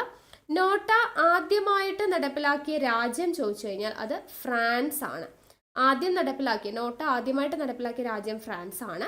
ഇനി ആദ്യമായിട്ട് നടപ്പിലാക്കിയ ഏഷ്യൻ രാജ്യം ചോദിച്ചു കഴിഞ്ഞാൽ അത് ബംഗ്ലാദേശ് ആണ്. ആദ്യമായിട്ട് നടപ്പിലാക്കിയ രാജ്യം ഫ്രാൻസ്, ആദ്യമായി നടപ്പിലാക്കിയ ഏഷ്യൻ രാജ്യം ബംഗ്ലാദേശ്. ഇനി ഈ പറയുന്ന നോട്ട നടപ്പിലാക്കിയ 14ാമത്തെ രാജ്യം ഏത് എന്ന് ചോദിച്ചു കഴിഞ്ഞാൽ അത് നമ്മുടെ ഇന്ത്യയാണ്. ഇന്ത്യ നോട്ട നടപ്പിലാക്കിയിട്ടുള്ള 14ാമത്തെ രാജ്യമാണ്. ഈ നോട്ട എന്ന് പറയുന്ന സംവിധാനം ഉണ്ടാവാനായിട്ട് കാരണമായ ഒരു സംഘടനയുണ്ട്. ആ സംഘടനയുടെ പേരാണ് People's Union for Civil Liberties കേട്ടോ. People's Union for Civil Liberties എന്ന് പറയുന്ന സംഘടനയാണ് ഈ നോട്ട ഉണ്ടാവാനായിട്ട് കാരണം. ഈ സംഘടനയുടെ സ്ഥാപകൻ ആരാണ്? ജയപ്രകാശ് നാരായൺ ആണ് ഈ സംഘടന സ്ഥാപിച്ചത്. People's Union for Civil Liberties എന്ന് പറയുന്നത്. ഓക്കെ, അപ്പോൾ ഇത്രയും കാര്യങ്ങൾ തെരഞ്ഞെടുപ്പുമായി ബന്ധപ്പെടുത്തി അറിഞ്ഞിരിക്കുക. അടുത്ത ചോദ്യം, സഹോദരൻ അയ്യപ്പൻ നേതൃത്വം നൽകിയ സാംസ്കാരിക പ്രസ്ഥാനം ഏതാണ്? സഹോദരൻ അയ്യപ്പൻ നേതൃത്വം നൽകിയ സാംസ്കാരിക പ്രസ്ഥാനം ഏത് എന്ന് ചോദിച്ചാൽ ഏതാണ്? യെസ്, ഉത്തരം ഓപ്ഷൻ സി ആണ്. വിദ്യാപോഷിണി ആണ് കേട്ടോ, വിദ്യാപോഷിണി. അപ്പോൾ സഹോദരൻ അയ്യപ്പനെ കുറിച്ച് നമുക്ക് പഠിച്ചിരിക്കേണ്ട ഏറ്റവും പ്രധാനപ്പെട്ട കുറച്ച് കാര്യങ്ങൾ നോക്കാം. സഹോദരൻ അയ്യപ്പൻ ജനിച്ച വർഷം 1889 ഓഗസ്റ്റ് മാസം 21 തീയതി. 1889 ഓഗസ്റ്റ് മാസം 21 തീയതിയാണ് സഹോദരൻ അയ്യപ്പൻ ജനിക്കുന്നത്. അപ്പോൾ സഹോദരൻ അയ്യപ്പൻ കൊച്ചിൻ ലെജിസ്ലേറ്റീവ് കൗൺസിലിലേക്ക് തിരഞ്ഞെടുക്കപ്പെട്ടത് ഏത് വർഷമാണ്? 1928 സഹോദരൻ അയ്യപ്പൻ കൊച്ചിൻ ലെജിസ്ലേറ്റീവ് കൗൺസിലിലേക്ക് തിരഞ്ഞെടുക്കപ്പെടുന്നത്. സഹോദരൻ അയ്യപ്പൻ്റെ ആദ്യകാല രാഷ്ട്രീയ പാർട്ടി, സഹോദരൻ അയ്യപ്പൻ രൂപീകരിച്ച ആദ്യകാല രാഷ്ട്രീയ പാർട്ടി ഏത് എന്ന് ചോദിച്ചു കഴിഞ്ഞാൽ അത് നാഷണലിസ്റ്റ് പാർട്ടിയാണ്. സഹോദരൻ അയ്യപ്പൻ സ്ഥാപിച്ച ആദ്യകാല രാഷ്ട്രീയ പാർട്ടി.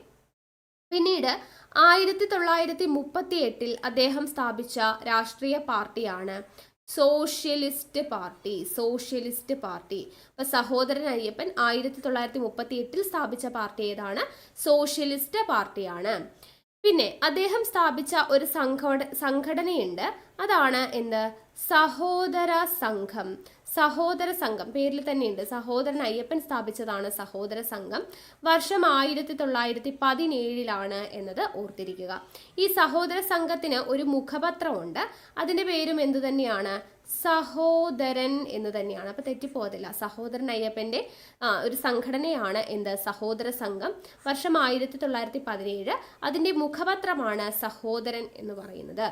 ഇനി സഹോദരൻ അയ്യപ്പൻ സ്ഥാപിച്ചിട്ടുള്ള അല്ലെങ്കിൽ പ്രസിദ്ധീകരിച്ചിട്ടുള്ള ഒരു പ്രസിദ്ധീകരണമുണ്ട്. സ്ഥിരമായിട്ട് PSC ചോദിക്കുന്നതാണ്. ഏതാണ് പ്രസിദ്ധീകരണം സഹോദരൻ അയ്യപ്പൻ്റെത്? വേലക്കാരൻ. വേലക്കാരൻ എന്ന് പറയുന്ന പ്രസിദ്ധീകരണം ആരുടേതാണ്? സഹോദരൻ അയ്യപ്പൻ്റെതാണ്. സഹോദരൻ അയ്യപ്പൻ സ്ഥാപക എഡിറ്ററായിട്ട് ആരംഭിച്ചിട്ടുള്ള ഒരു പത്രമുണ്ട്. സഹോദരൻ അയ്യപ്പൻ സ്ഥാപക എഡിറ്ററായിട്ട് ആരംഭിച്ച ഒരു പത്രമാണ് യുക്തിവാദി എന്ന് പറയുന്ന പത്രം. യുക്തിവാദി. ഓക്കെ. ഇനി ഏറ്റവും പ്രധാനപ്പെട്ട അദ്ദേഹത്തിന്റെ 2-3 കോട്ട്സ് ഉണ്ട്. ഒന്ന്, ജാതി വേണ്ട, മതം വേണ്ട, ദൈവം വേണ്ട മനുഷ്യന്. ജാതി വേണ്ട, മതം വേണ്ട, ദൈവം വേണ്ട മനുഷ്യന് എന്ന് പറഞ്ഞത് സഹോദരൻ അയ്യപ്പനാണ്. അതുപോലെ തന്നെ ജാതിയെ വധിക്കുന്നു, ജാതിയെ വധിക്കുന്നു, ജാതിയെ സ്ഥാപിക്കുന്നു, ജാതിയിൽ നിന്നിടുന്നു, ജാതി താൻ ഹിന്ദുമതം എന്ന് പറഞ്ഞത് സഹോദരൻ അയ്യപ്പനാണ്. ജാതിയെ വധിക്കുന്നു, ജാതിയെ സ്ഥാപിക്കുന്നു, ജാതിയിൽ നിന്നിടുന്നു, ജാതി താൻ ഹിന്ദുമതം എന്ന് പറഞ്ഞത് ആരാണ്? സഹോദരൻ അയ്യപ്പനാണ്. അതുപോലെ തന്നെ സ്വതന്ത്രമായി ചിന്തിക്കുക, ധീരമായി ചോദ്യം ചെയ്യുക എന്ന് പറഞ്ഞതും അദ്ദേഹമാണ്. സ്വതന്ത്രമായി ചിന്തിക്കുക, ധീരമായി ചോദ്യം ചെയ്യുക എന്ന് പറഞ്ഞത്. ഇനി അദ്ദേഹം രചിച്ച ഒരു കവിതയാണ് ഏത്? നമുക്ക് എല്ലാവർക്കും അറിയാം, മാവേലി നാടുവാ നീടും കാലം. മാവേലി നാടുവാ നീടും കാലം ആരുടെ കവിതയാണ്? സഹോദരൻ അയ്യപ്പന്റെ കവിതയാണ്. ഇനി മിശ്രഭോജനം. മിശ്രഭോജനം എന്നതിന് നേതൃത്വം നൽകിയത് ആരാണ് എന്ന് ചോദിച്ചു കഴിഞ്ഞാൽ അത് സഹോദരൻ അയ്യപ്പനാണ്. മിശ്രഭോജനം, മിശ്രഭോജനത്തിന് നേതൃത്വം നൽകിയത് എപ്പോഴാണ്? 1917 മെയ് 29 മിശ്രഭോജനം ആരംഭിക്കുന്നത്. 1917 മെയ് 29. ഇതെവിടെയാണ് തുടക്കം കുറിച്ചത്? ചേറായി. മിശ്രഭോജനത്തിന് തുടക്കം കുറിച്ചത് ചേറായിയിലാണ്. ഈ ചേറായിൽ തന്നെയാണ് സഹോദരൻ അയ്യപ്പന്റെ സ്മാരകം സ്ഥിതി ചെയ്യുന്നത്.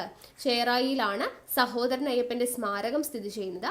അദ്ദേഹത്തിന്റെ പ്രതിമ സ്ഥിതി ചെയ്യുന്നത് എവിടെയാണെന്ന് ചോദിച്ചാൽ അത് കൊച്ചിയിലാണ്. കൊച്ചിയിലാണ് പ്രതിമ സ്ഥിതി ചെയ്യുന്നത്. അനാഥ കുട്ടികളുടെ അഭയത്തിന് വേണ്ടിയിട്ട് സഹോദരൻ അയ്യപ്പൻ സ്ഥാപിച്ച ഒരു മന്ദിരമുണ്ട്. അതിന്റെ പേരാണ് ആനന്ദ ഭവനം. ആനന്ദ ഭവനം എന്ന് പറയുന്നത്. ഓക്കെ. താഴെ പറയുന്നവരിൽ ആരാണ് ബ്രിട്ടീഷ് ഭരണത്തിനെതിരെ പോരാടാൻ പഴശ്ശിരാജയെ സഹായിച്ചത്? താഴെ പറയുന്നവരിൽ ആരാണ് ബ്രിട്ടീഷ് ഭരണത്തിനെതിരെ പോരാടാൻ പഴശ്ശിരാജയെ സഹായിച്ചത്? ആരാണ്? യെസ്, ഉത്തരം ഓപ്ഷൻ സി ആണ്. തലക്കൽ ചന്തു ആണ് കേട്ടോ. തലക്കൽ ചന്തു. അപ്പോൾ ഇത് നമുക്ക് SCERT ബേസ് ചെയ്തിട്ടാണ് ഈ പഴശ്ശി കലാപവുമായി ബന്ധപ്പെടുത്തി ഒരുപാട് ചോദ്യങ്ങൾ നമുക്ക് PSC പരീക്ഷകൾക്ക് വരാറുള്ളത്. അപ്പോൾ SCERT ബേസ്ഡ് ആയിട്ടുള്ള ഫാക്ട്സ് എന്തൊക്കെയാണെന്നുള്ളത് നമുക്ക് നോക്കിയാലോ. അപ്പോൾ ആദ്യം തന്നെ പഴശ്ശി കലാപങ്ങൾ. പഴശ്ശി കലാപത്തെക്കുറിച്ച് പഠിക്കുമ്പോൾ ബ്രിട്ടീഷ് ആധിപത്യത്തിനെതിരെ മലബാറിൽ നടന്ന ശക്തമായ ചെറുത്തുനിൽപ്പുകൾക്ക് നേതൃത്വം നൽകിയത് ആരാണ് എന്ന് ചോദിച്ചു കഴിഞ്ഞാൽ ആരാണ്? കേരളവർമ്മ പഴശ്ശിരാജയാണ് അല്ലേ. കേരളവർമ്മ പഴശ്ശിരാജയാണ് ബ്രിട്ടീഷ് ആധിപത്യത്തിനെതിരെ മലബാറിൽ നടന്ന ശക്തമായ ചെറുത്തുനിൽപ്പിന് നേതൃത്വം നൽകുന്നത്. അപ്പോൾ മലബാറിലെ കോട്ടയം കുടുംബത്തിലെ അംഗമായിരുന്നു കേരളവർമ്മ പഴശ്ശിരാജ. ഏത് കുടുംബമാണ്? കോട്ടയം കുടുംബത്തിലെ അംഗമായിരുന്നു പഴശ്ശിരാജ. ബ്രിട്ടീഷുകാർക്കെതിരെയുള്ള ഒളിപ്പോർ യുദ്ധത്തിൽ പഴശ്ശിരാജയെ സഹായിച്ചത് ആരൊക്കെയാണ്? ഒളിപ്പോർ, ബ്രിട്ടീഷുകാർക്കെതിരെ നടന്ന ഒളിപ്പോർ യുദ്ധത്തിൽ പഴശ്ശിരാജയെ സഹായിച്ചത് ആരൊക്കെയാണ് എന്ന് ചോദിച്ചു കഴിഞ്ഞാൽ ഒന്ന് ചെമ്പൻ പോക്കർ. ചെമ്പൻ പോക്കർ. 2 കൈതേരി അമ്പുനായർ. കൈതേരി അമ്പുനായർ. 3 എടച്ചേന കുങ്കൻ നായർ. എടച്ചേന കുങ്കൻ നായർ. 4 വയനാട്ടിലെ കുറിച്യ നേതാവായ തലക്കൽ ചന്തു എന്നിവരാണ്. ഓക്കെ. അപ്പൊ ചെമ്പൻ പോക്കർ, കൈതേരി അമ്പുനായർ, എടച്ചേന കുങ്കൻ നായർ, തലയ്ക്കൽ ചന്തു എന്നിവരാണ് ബ്രിട്ടീഷുകാർക്കെതിരെയുള്ള ഒളിപ്പോർ യുദ്ധത്തിൽ പഴശ്ശിരാജയെ സഹായിച്ചവർ. അപ്പോൾ ഈ പഴശ്ശി വിപ്ലവം 2 കാലഘട്ടമാണ്. അപ്പോൾ അതിൽ ഒന്നാം പഴശ്ശി വിപ്ലവത്തിന്റെ കാലഘട്ടം ഏത് ചോദിക്കാറുണ്ട് PSC. ഒന്നാം പഴശ്ശി വിപ്ലവത്തിന്റെ കാലഘട്ടം 1793 മുതൽ 1797 വരെ, 1793 മുതൽ 1797 വരെയാണ് ഒന്നാം പഴശ്ശി കാലഘട്ടം. ഇനി രണ്ടാം പഴശ്ശി വിപ്ലവത്തിന്റെ കാലഘട്ടം എന്ന് പറയുന്നത് 1800 മുതൽ 1805 വരെ, 1800 മുതൽ 1805 വരെയാണ് രണ്ടാം പഴശ്ശി കാലഘട്ടം എന്ന് പറയുന്നത്, പഴശ്ശി വിപ്ലവത്തിന്റെ കാലഘട്ടം എന്ന് പറയുന്നത്. ഇനി പഴശ്ശിരാജ അറിയപ്പെടുന്ന പേരാണ് കേരള സിംഹം. കേരള സിംഹം എന്ന് പറയുന്ന വിശേഷണം ആരുടേതാണ്? പഴശ്ശിരാജയുടേതാണ്. അതുപോലെ ബ്രിട്ടീഷ് രേഖകളിൽ പൈച്ചി രാജ എന്ന പേരിൽ അറിയപ്പെടുന്നത് ആരാണ്? പഴശ്ശിരാജയാണ്. കേരള സിംഹം എന്നറിയപ്പെടുന്നത് ബ്രിട്ടീഷ് രേഖകളിൽ പൈച്ചി രാജ എന്ന പേരിൽ അറിയപ്പെടുന്നത്. അതുപോലെ തന്നെ കൊട്ട്യോട്ട് രാജ എന്ന പേരിൽ അറിയപ്പെടുന്നതും പഴശ്ശിരാജയാണ്. ഇനി ഈ കേരള സിംഹം എന്ന് പറഞ്ഞില്ലേ, ഇപ്പൊ പഴശ്ശി രാജാവിന്റെ ജീവിതം ഇതിവൃത്തമാക്കി സർദാർ KM പണിക്കർ രചിച്ച ചരിത്ര നോവൽ ഏത് എന്ന് ചോദിച്ചാൽ ഏതാണ്? കേരള സിംഹമാണ്. അപ്പൊ കേരള സിംഹം എന്നറിയപ്പെടുന്നത് പഴശ്ശിരാജയാണ്. പഴശ്ശിരാജാവിന്റെ ജീവിതം ഇതിവൃത്തമാക്കിക്കൊണ്ട് കേരള സിംഹം എന്ന് പറയുന്ന നോവൽ രചിച്ചത് ആരാണ് എന്ന് ചോദിച്ചു കഴിഞ്ഞാൽ ആരാണ്? സർദാർ KM പണിക്കർ ആണ്. സർദാർ KM പണിക്കർ ആണ് കേരള സിംഹം രചിച്ചത് എന്നുള്ളത് അറിഞ്ഞിരിക്കുക. ഇനി ബ്രിട്ടീഷുകാർക്ക് പിടികൊടുക്കാതെ തന്റെ വജ്രമോതിരം വിഴുങ്ങി പഴശ്ശിരാജാവ് ആത്മഹത്യ ചെയ്തതായിട്ട് പരാമർശിക്കുന്നതും ഏത് നോവലിലാണ്?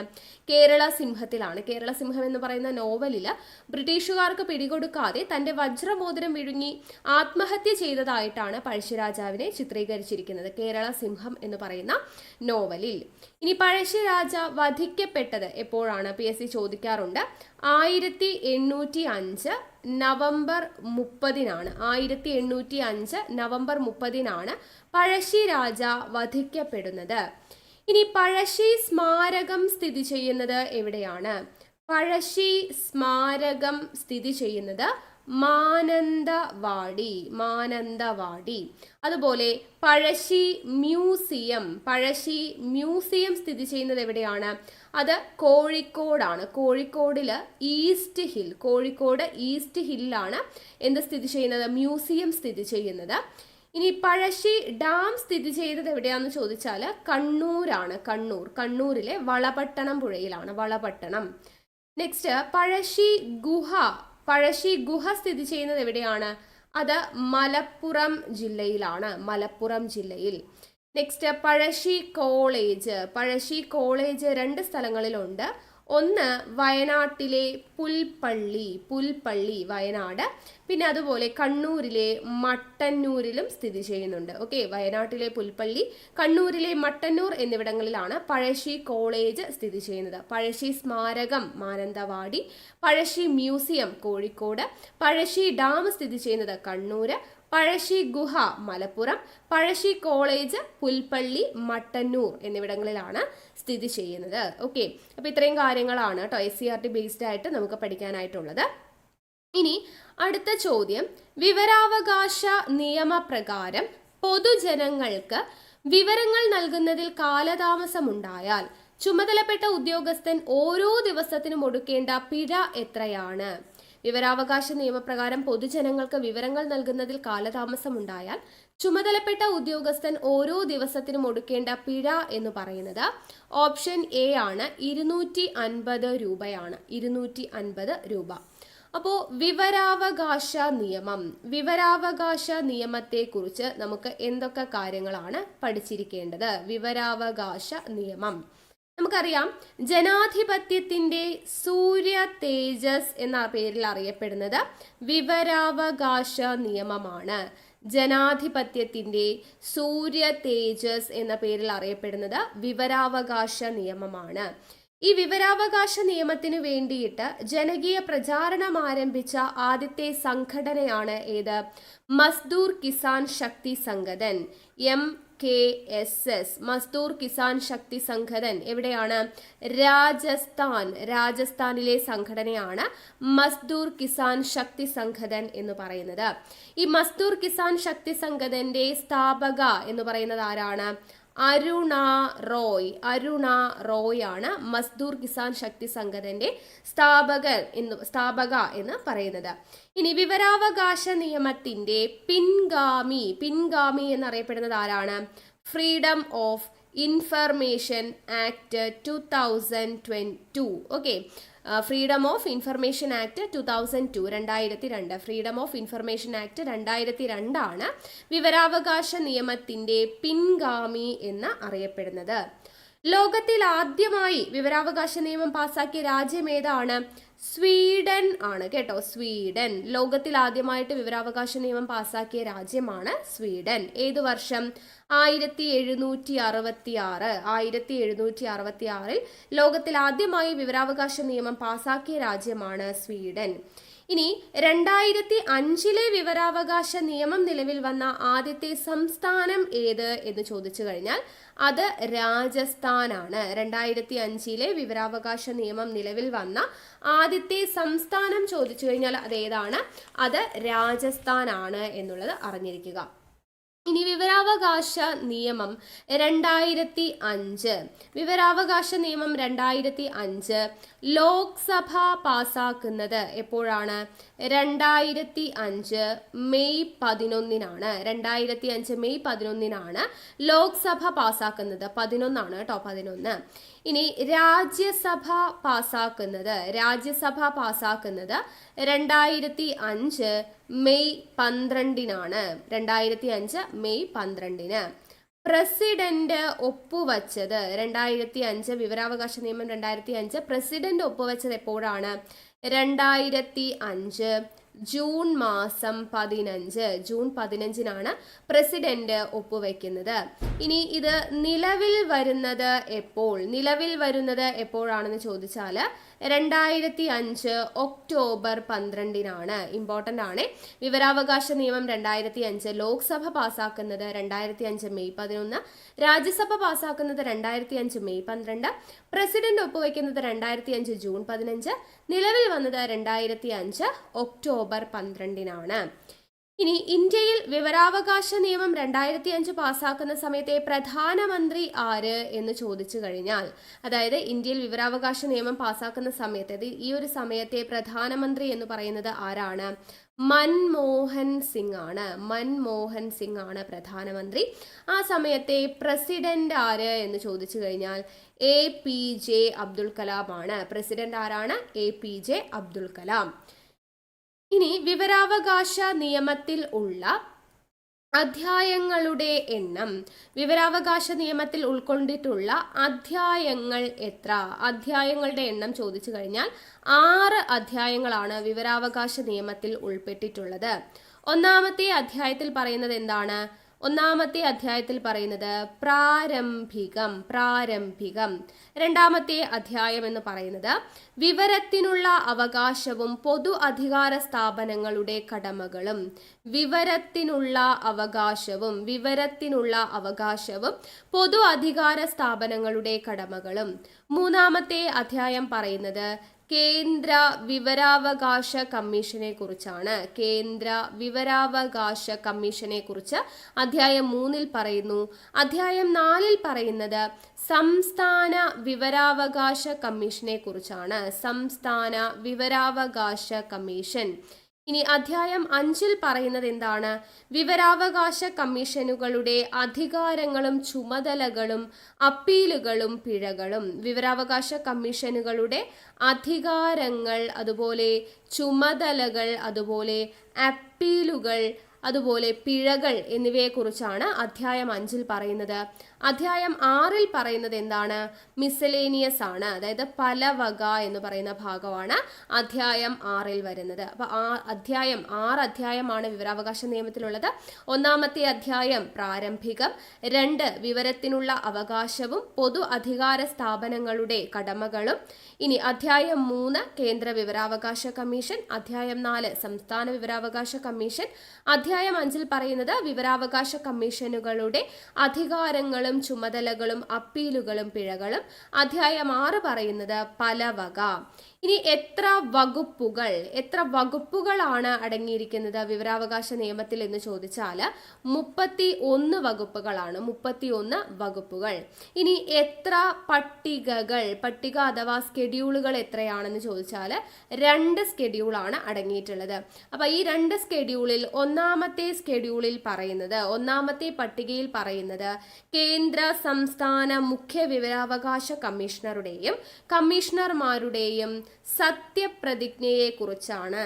ഓക്കെ, കേന്ദ്ര വിവരാവകാശ കമ്മീഷണറുടെയും സംസ്ഥാന വിവരാവകാശ കമ്മീഷണറുടെയും കമ്മീഷണർമാരുടെയും സത്യപ്രതിജ്ഞയെ കുറിച്ച് പറയുന്നതാണ് ഒന്നാമത്തെ സ്കെഡ്യൂൾ, ഒന്നാമത്തെ പട്ടിക.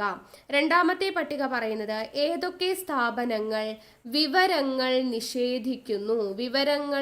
നിഷേധിക്കുന്ന സ്ഥാപനങ്ങളെ കുറിച്ച് പറയുന്നതാണ് സ്കെഡ്യൂൾ 2 എന്ന് പറയുന്നത്. അപ്പൊ ഒന്നാം പട്ടികയിൽ പറയുന്നത് കേന്ദ്ര സംസ്ഥാന മുഖ്യ വിവരാവകാശ കമ്മീഷണറുടെയും കമ്മീഷണർമാരുടെയും സത്യപ്രതിജ്ഞയെക്കുറിച്ചും രണ്ടാമത്തെ പട്ടികയിൽ പറയുന്നത് ഏതൊക്കെ സ്ഥാപനങ്ങൾ വിവരങ്ങൾ നിഷേധിക്കുന്നു എന്നതിനെക്കുറിച്ചുമാണ്. ഇനി നമുക്ക് ചോദ്യം വന്നിട്ടുണ്ടായിരുന്നത് പിഴകളുമായി ബന്ധപ്പെട്ടതായിരുന്നു അല്ലേ. അപ്പോൾ ഈ പിഴകളെ കുറിച്ച് പ്രതിപാദിക്കുന്ന വകുപ്പ് അല്ലെങ്കിൽ സെക്ഷൻ എന്ന് പറയുന്നത് സെക്ഷൻ 20-ലാണ്. സെക്ഷൻ 20-ലാണ് പിഴകളെ കുറിച്ച് പ്രതിപാദിക്കുന്നത് കേട്ടോ. അപ്പോൾ അവിടെ നമ്മൾ പറഞ്ഞത് എന്താണ്, അതായത് കേന്ദ്ര പബ്ലിക് ഇൻഫർമേഷൻ ഓഫീസറോ സംസ്ഥാന പബ്ലിക് ഇൻഫർമേഷൻ ഓഫീസറോ മതിയായ കാരണമൊന്നുമില്ലാതെ അപേക്ഷ സ്വീകരിക്കാതിരിക്കുക, അല്ലെങ്കിൽ നിശ്ചിത സമയപരിധിക്കുള്ളിൽ വിവരം നിരസിക്കുകയോ അറിഞ്ഞുകൊണ്ട് തെറ്റായതും അപൂർണമായതും തെറ്റിദ്ധരിപ്പിക്കുന്നതുമായിട്ടുള്ള വിവരം നൽകുകയോ വിവരം നൽകുന്നതിനെ തടസ്സപ്പെടുത്തുകയോ ചെയ്യുകയാണെങ്കിൽ വിവരം നൽകുന്നത് വരെയുള്ള ഓരോ ദിവസത്തിനും എത്ര രൂപ വീതം 250 രൂപ വീതം പിഴ ചുമത്താവുന്നതാണ് എന്ന് പറയുന്നുണ്ട്. സെക്ഷൻ 20 പറയുന്നുണ്ട്. എന്നാൽ പിഴ സംഖ്യ എത്രയിൽ കവിയാൻ പാടില്ല? 25,000 രൂപയിൽ കവിയാൻ പാടില്ല എന്നാണ് പറയുന്നത്. 25,000 രൂപയിൽ കവിയാൻ പാടില്ല. ഇനി ഈ പിഴ ചുമത്തുന്നതിന് മുൻപ് ബന്ധപ്പെട്ട പബ്ലിക് ഇൻഫർമേഷൻ ഓഫീസർക്ക് തന്റെ ഭാഗം വ്യക്തമാക്കാനുള്ള ന്യായമായ അവസരം നൽകേണ്ടതാണ് എന്ന് പറയുന്നത് സെക്ഷൻ 21-ലാണ്. അതും കൂടെ ഓർത്ത് വെച്ചേക്കൂ. പിഴ ചുമത്തുന്നതിന് മുൻപ് ബന്ധപ്പെട്ട പബ്ലിക് ഇൻഫർമേഷൻ ഓഫീസർക്ക് എന്ത് ചെയ്യാം? അവരുടെ ഭാഗം വ്യക്തമാക്കാനുള്ള അവസരം നൽകണം. അതിനായി ബന്ധപ്പെട്ട സെക്ഷനാണ് സെക്ഷൻ 21 എന്ന് പറയുന്നത്. ഇനി വിവരാവകാശ ഭേദഗതി വന്നിട്ടുണ്ടായിരുന്നു അല്ലെ, ഭേദഗതി നിയമം 2019. അപ്പൊ അത് വിവരാവകാശ ഭേദഗതി ബില്ല് 2019 ലോക്സഭയിൽ അവതരിപ്പിക്കുന്നത്. 2019 ജൂലൈ 19 അവതരിപ്പിക്കുന്നത്. ആരാണ് അവതരിപ്പിച്ചത്? ജിതേന്ദ്ര സിംഗ് ആണ് കേട്ടോ. ജിതേന്ദ്ര സിംഗ് ആണ് 2019 ജൂലൈ 19 വിവരാവകാശ ഭേദഗതി ബില്ല് അവതരിപ്പിക്കുന്നത്. എവിടെയാണ് അവതരിപ്പിക്കുന്നത്? ലോക്സഭയിലാണ് അവതരിപ്പിക്കുന്നത്. ഈ വിവരാവകാശ ഭേദഗതി നിയമം 2019 ലോക്സഭയിൽ പാസ്സായത് എപ്പോൾ? ലോക്സഭയിൽ പാസ്സാകുന്നത് 2019 ജൂലൈ 22. 2019 ജൂലൈ 22 ലോക്സഭയിൽ പാസ്സായി. രാജ്യസഭയിൽ പാസ്സാകുന്നത് എപ്പോഴാണ്?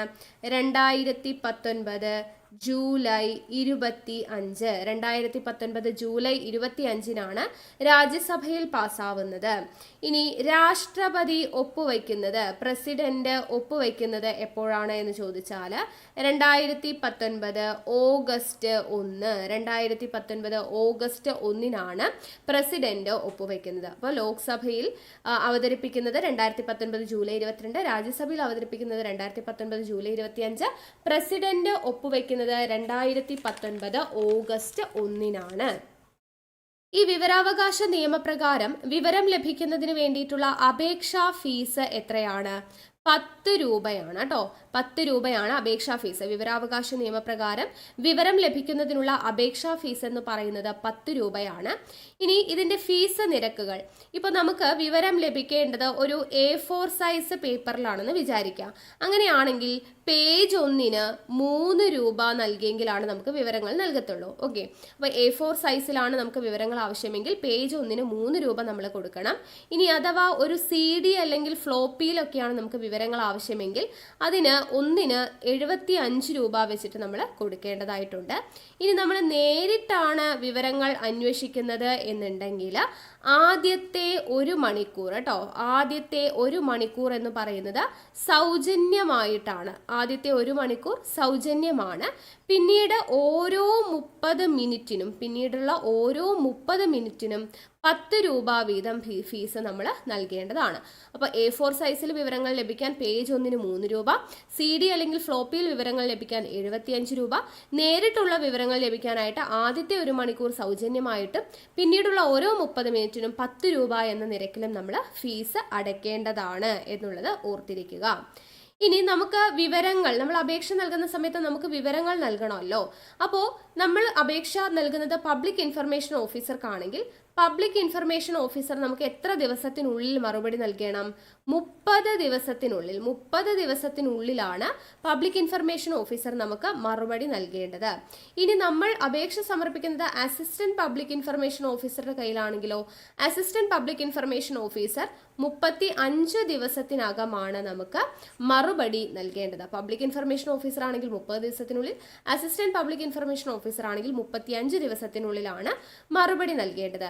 ഇനി നമ്മൾ ആവശ്യപ്പെടുന്ന വിവരം എന്ന് പറയുന്നത് ഒരു വ്യക്തിയുടെ ജീവനെയോ സ്വത്തിനെയോ സ്വാതന്ത്ര്യത്തെയോ ഒക്കെ ബാധിക്കുന്ന വിവരങ്ങളുടെ മറുപടി ആണെന്നുണ്ടെങ്കിൽ അത് 48 മണിക്കൂറിനുള്ളിൽ എന്ത് ചെയ്യണം? നൽകേണ്ടതാണ്. 48 മണിക്കൂറിനുള്ളിൽ നൽകേണ്ടതാണ്. ഇതെല്ലാം PYQ ആണ്, ചോദിച്ചിട്ടുണ്ട് കേട്ടോ. അപ്പൊ ഇത്രയും കാര്യങ്ങൾ ഈ ഒരു ചോദ്യവുമായിട്ട് റിലേറ്റ് ചെയ്തിട്ട് അറിഞ്ഞിരിക്കുക. അടുത്ത ചോദ്യം, രാജ്യസഭയിലെ അംഗങ്ങളെ തിരഞ്ഞെടുക്കുന്നത് ആരാണ്? രാജ്യസഭയിലെ അംഗങ്ങളെ തിരഞ്ഞെടുക്കുന്നത്? യെസ്, ഉത്തരം ഓപ്ഷൻ C ആണ്. സംസ്ഥാന നിയമസഭകളിലെ തിരഞ്ഞെടുക്കപ്പെട്ട അംഗങ്ങളാണ്. സംസ്ഥാന നിയമസഭകളിലെ തിരഞ്ഞെടുക്കപ്പെട്ട അംഗങ്ങൾ. അപ്പൊ നമ്മൾ രാജ്യസഭയെ കുറിച്ച് നമുക്ക് എന്തൊക്കെ കാര്യങ്ങൾ പഠിക്കണം എന്നുള്ളത് നോക്കാം. രാജ്യസഭയുടെ ഘടനയുമായി ബന്ധപ്പെട്ട ആർട്ടിക്കിൾ ഏത് എന്ന് ചോദിച്ചു കഴിഞ്ഞാൽ ഏതാണ് ആർട്ടിക്കിൾ? ആർട്ടിക്കിൾ 80. ആർട്ടിക്കിൾ 80ലാണ് രാജ്യസഭയുടെ ഘടനയെക്കുറിച്ച് പറയുന്നത്. ഇനി രാജ്യസഭ അറിയപ്പെടുന്ന പേരുകൾ എന്തൊക്കെയാണ്? ഉപരിസഭ. ഉപരിസഭ എന്ന പേരിൽ അറിയപ്പെടുന്നത് രാജ്യസഭയാണ്. അതുപോലെ മുതിർന്നവരുടെ സഭ എന്ന പേരിൽ അറിയപ്പെടുന്നതും രാജ്യസഭയാണ്. സംസ്ഥാനങ്ങളുടെ സഭ എന്ന പേരിൽ അറിയപ്പെടുന്നതും രാജ്യസഭയാണ്. സെക്കൻഡ് ചേംബർ എന്ന പേരിൽ അറിയപ്പെടുന്നതും രാജ്യസഭയാണ്. രാജ്യസഭ അറിയപ്പെടുന്ന പേരുകൾ എന്തൊക്കെയാണ്? ഉപരിസഭ, അതുപോലെ മുതിർന്നവരുടെ സഭ, സംസ്ഥാനങ്ങളുടെ സഭ, സെക്കൻഡ് ചേംബർ എന്ന പേരിലൊക്കെ അറിയപ്പെടുന്നത് രാജ്യസഭയാണ്. ഇനി രാജ്യസഭയിലെ പരമാവധി അംഗസംഖ്യ എത്രയാണ്? പരമാവധി അംഗസംഖ്യ എന്ന് പറയുന്നത് 250 ആണ്. രാജ്യസഭയിലെ പരമാവധി അംഗസംഖ്യ എന്ന് പറയുന്നത് 250 ആണ്. എന്നാൽ നിലവിൽ എത്ര അംഗസംഖ്യയാണുള്ളത് രാജ്യസഭയിൽ? 245. പരമാവധി അംഗസംഖ്യ 250 ആണ്. എന്നാൽ നിലവിൽ രാജ്യസഭയിലുള്ള അംഗങ്ങളുടെ എണ്ണം എന്ന് പറയുന്നത് 245 അംഗങ്ങളാണ് ഉള്ളത്. രാജ്യസഭ നിലവിൽ വന്ന വർഷം ഏതാണ്? രാജ്യസഭ നിലവിൽ വന്ന വർഷം 1952 ഏപ്രിൽ 3. 1952 ഏപ്രിൽ 3-നാണ് രാജ്യസഭ നിലവിൽ വരുന്നത്. ഇതിന്റെ ആദ്യത്തെ സമ്മേളനം, രാജ്യസഭയുടെ ആദ്യത്തെ സമ്മേളനം നടക്കുന്നത് 1952 മെയ് 13-നാണ്. 1952 ഏപ്രിൽ 3-ന് രാജ്യസഭ ഫോം ചെയ്തു. ആദ്യ സമ്മേളനം നടക്കുന്നത് 1952 മെയ് 13-നാണ് എന്നുള്ളത് ഓർത്തിരിക്കുക. ഇനി ഒരു രാജ്യസഭ അംഗമാവുന്നതിനുള്ള യോഗ്യതകൾ എന്തൊക്കെ? ഒരു രാജ്യസഭ അംഗമാവുന്നതിനുള്ള യോഗ്യതകൾ എന്തൊക്കെയാണ്? ഒന്നാമത്തെ യോഗ്യത, ഒരു ഇന്ത്യൻ പൗരൻ ആയിരിക്കണം. രണ്ടാമത്തെ യോഗ്യത, 30 വയസ്സ് പൂർത്തിയായിരിക്കണം. രാജ്യസഭ അംഗമാവാൻ വേണ്ട പ്രായം എത്രയാണ്? 30 വയസ്സ് പൂർത്തിയായിരിക്കണം. ഇത് രണ്ടുമാണ് ഒരു രാജ്യസഭ അംഗമാവുന്നതിനുള്ള യോഗ്യത. ഇന്ത്യൻ പൗരനായിരിക്കണം, 30 വയസ്സ് പൂർത്തീകരിച്ചിരിക്കണം. ഇനി അംഗങ്ങളെ തിരഞ്ഞെടുക്കുന്നതിനുള്ള രീതി എന്താണ്? അംഗങ്ങളെ എങ്ങനെയാണ് തിരഞ്ഞെടുക്കുന്നത്? പരോക്ഷമായിട്ടുള്ള തെരഞ്ഞെടുപ്പ് രീതിയാണ്. രാജ്യസഭയിലേക്കുള്ള അംഗങ്ങളെ തിരഞ്ഞെടുക്കുന്നത് പരോക്ഷമായ രീതിയാണ്. ആ രീതിയെ പറയുന്ന പേരാണെന്ത്? ആനുപാതിക പ്രാതിനിധ്യം. ആനുപാതിക പ്രാതിനിധ്യ വ്യവസ്ഥ അനുസരിച്ചിട്ടാണ് രാജ്യസഭയിലേക്കുള്ള അംഗങ്ങളെ തിരഞ്ഞെടുക്കുന്നത്. ലോക്സഭയിലേക്കും സംസ്ഥാന നിയമസഭകളിലേക്കും തിരഞ്ഞെടുക്കുന്ന സമ്പ്രദായം ഏതാണ്? FPTP സമ്പ്രദായമാണ് അല്ലെ. കേവല ഭൂരിപക്ഷ വ്യവസ്ഥ എന്ന് പറയുന്ന സംവിധാനം ഉപയോഗിച്ചാണ് ലോക്സഭയിലേക്കും നിയമസഭയിലേക്കും തിരഞ്ഞെടുപ്പ് നടക്കുന്നത്. എന്നാൽ രാജ്യസഭയിലേക്കുള്ള തിരഞ്ഞെടുപ്പ് നടക്കുന്നത് ഏത് രീതിയിലാണ്? ആനുപാതിക പ്രാതിനിധ്യം അനുസരിച്ചിട്ടാണ്. ഈ രാജ്യസഭയുടെ തിരഞ്ഞെടുപ്പ് രീതി എന്ന് പറയുന്നത് നമ്മൾ ഇന്ത്യ കടമെടുത്തിരിക്കുന്നത് എവിടെ നിന്നുമാണ്? ദക്ഷിണാഫ്രിക്കയിൽ നിന്നുമാണ്. ദക്ഷിണാഫ്രിക്കയുടെ കയ്യിൽ നിന്നുമാണ് ഈ തിരഞ്ഞെടുപ്പ് രീതി നമ്മൾ കടം കൊണ്ടിരിക്കുന്നത് എന്നുള്ളത് ഓർത്തിരിക്കുക. ഓക്കെ, ഇനി രാജ്യസഭയുടെ കാലാവധി എന്ന് പറയുന്നത് എത്രയാ? രാജ്യസഭയുടെ കാലാവധി, രാജ്യസഭയ്ക്ക് കാലാവധി ഇല്ല. ഓക്കെ, രാജ്യസഭ എന്ന് പറയുന്നത് ഒരു സ്ഥിരം സഭയാണ്. രാജ്യസഭ എന്ന് പറയുന്നത് ഒരു സ്ഥിരം സഭയാണ്, കാലാവധി ഇല്ല. എന്നാൽ രാജ്യസഭ അംഗങ്ങൾക്ക് കാലാവധിയുണ്ട്. രാജ്യസഭാ അംഗങ്ങളുടെ കാലാവധി എത്രയാണ്? 6 വർഷം. 6 വർഷം. രാജ്യസഭയ്ക്ക് കാലാവധിയില്ല. രാജ്യസഭ ഒരു സ്ഥിരം സഭയാണ്. എന്നാൽ രാജ്യസഭ അംഗങ്ങൾക്ക് കാലാവധിയുണ്ട്. അത് 6 വർഷമാണ്. ഇനി രാജ്യസഭയുടെ ചെയർമാൻ ആരാണ്? ഉപരാഷ്ട്രപതി അല്ലെ. ഉപരാഷ്ട്രപതിയാണ് രാജ്യസഭയുടെ ചെയർമാൻ എന്ന് പറയുന്നത്.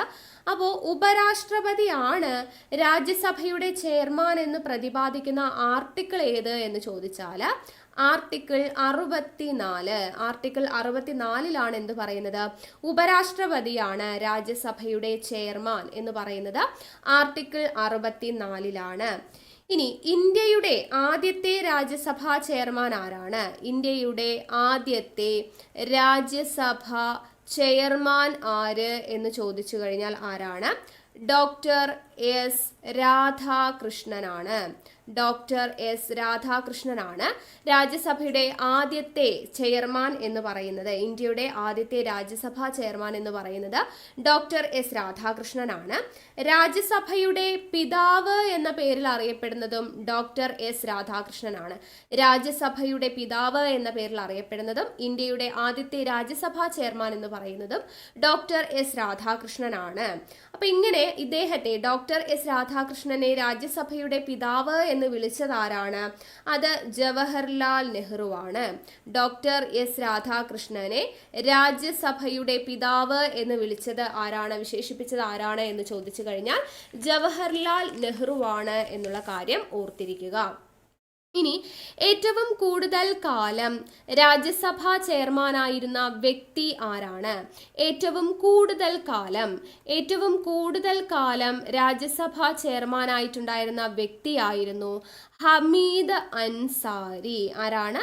ഹമീദ് അൻസാരി ആയിരുന്നു ഏറ്റവും കൂടുതൽ കാലം രാജ്യസഭാ ചെയർമാനായിരുന്ന വ്യക്തി. ഇനി ഏറ്റവും കുറവ് കാലം രാജ്യസഭ ചെയർമാനായിരുന്ന വ്യക്തി ആര് എന്ന് ചോദിച്ചാൽ വി ഗിരിയാണ് ഏറ്റവും കുറവ് കാലം രാജ്യസഭാ ചെയർമാനായിരുന്ന വ്യക്തി. ഇനി രാജ്യസഭാ ചെയർമാനായ മലയാളി ആര്? രാജ്യസഭാ ചെയർമാനായിട്ടുള്ള മലയാളി KR നാരായണൻ ആണ് രാജ്യസഭാ ചെയർമാനായിട്ടുള്ള മലയാളി എന്ന് പറയുന്നത്. നിലവിലെ രാജ്യസഭാ അധ്യക്ഷൻ ആരാ? നിലവിൽ രാജ്യസഭാ അധ്യക്ഷൻ എന്ന് പറയുന്നത് ആരാണ്? ജഗദീപ് ധൻകർ ആണ് നിലവിൽ രാജ്യസഭാ ചെയർമാൻ എന്ന് പറയുന്നത്. എത്രാമത് രാജ്യസഭാ ചെയർമാൻ ആണ്? 14ാമത് ഉപരാഷ്ട്രപതിയാണ് ജഗദീപ് ധൻകർ. 14ാമത് ഉപരാഷ്ട്രപതിയാണ് ജഗദീപ് ധൻകർ, നിലവിലെ രാജ്യസഭയുടെ ചെയർമാൻ. രാജ്യസഭയുടെ സെക്രട്ടറി ജനറൽ, ആദ്യത്തെ സെക്രട്ടറി ജനറൽ ആര്? രാജ്യസഭയുടെ ആദ്യത്തെ സെക്രട്ടറി ജനറൽ എന്ന് പറയുന്നത് ആരാണ്? എൻ മുഖർജിയാണ്. എൻ മുഖർജിയാണ് രാജ്യസഭയുടെ ആദ്യത്തെ സെക്രട്ടറി ജനറൽ. രാജ്യസഭയുടെ സെക്രട്ടറി ജനറൽ ആയിട്ടുള്ള ആദ്യത്തെ വനിത ആര്? ആദ്യത്തെ വനിതാ സെക്രട്ടറി ജനറൽ എന്ന് പറയുന്നത് ആരാണെന്ന് ചോദിച്ചാൽ VS രമാദേവിയാണ്. VS രമാദേവിയാണ് ആദ്യത്തെ സെക്രട്ടറി ജനറൽ ആയിട്ടുള്ള വനിത. ഇനി ഏറ്റവും കൂടുതൽ കാലം സെക്രട്ടറി ജനറൽ ആയിരുന്ന വ്യക്തി എന്ന് പറയുന്നത് BN ബാനർജിയാണ്. BN ബാനർജിയാണ് ഏറ്റവും കൂടുതൽ കാലം രാജ്യസഭാ സെക്രട്ടറി ജനറൽ ആയിരുന്ന വ്യക്തി. ഇനി ഏറ്റവും കുറച്ചു കാലം രാജ്യസഭാ സെക്രട്ടറി ജനറൽ ആയിരുന്നത് ആരാണ്?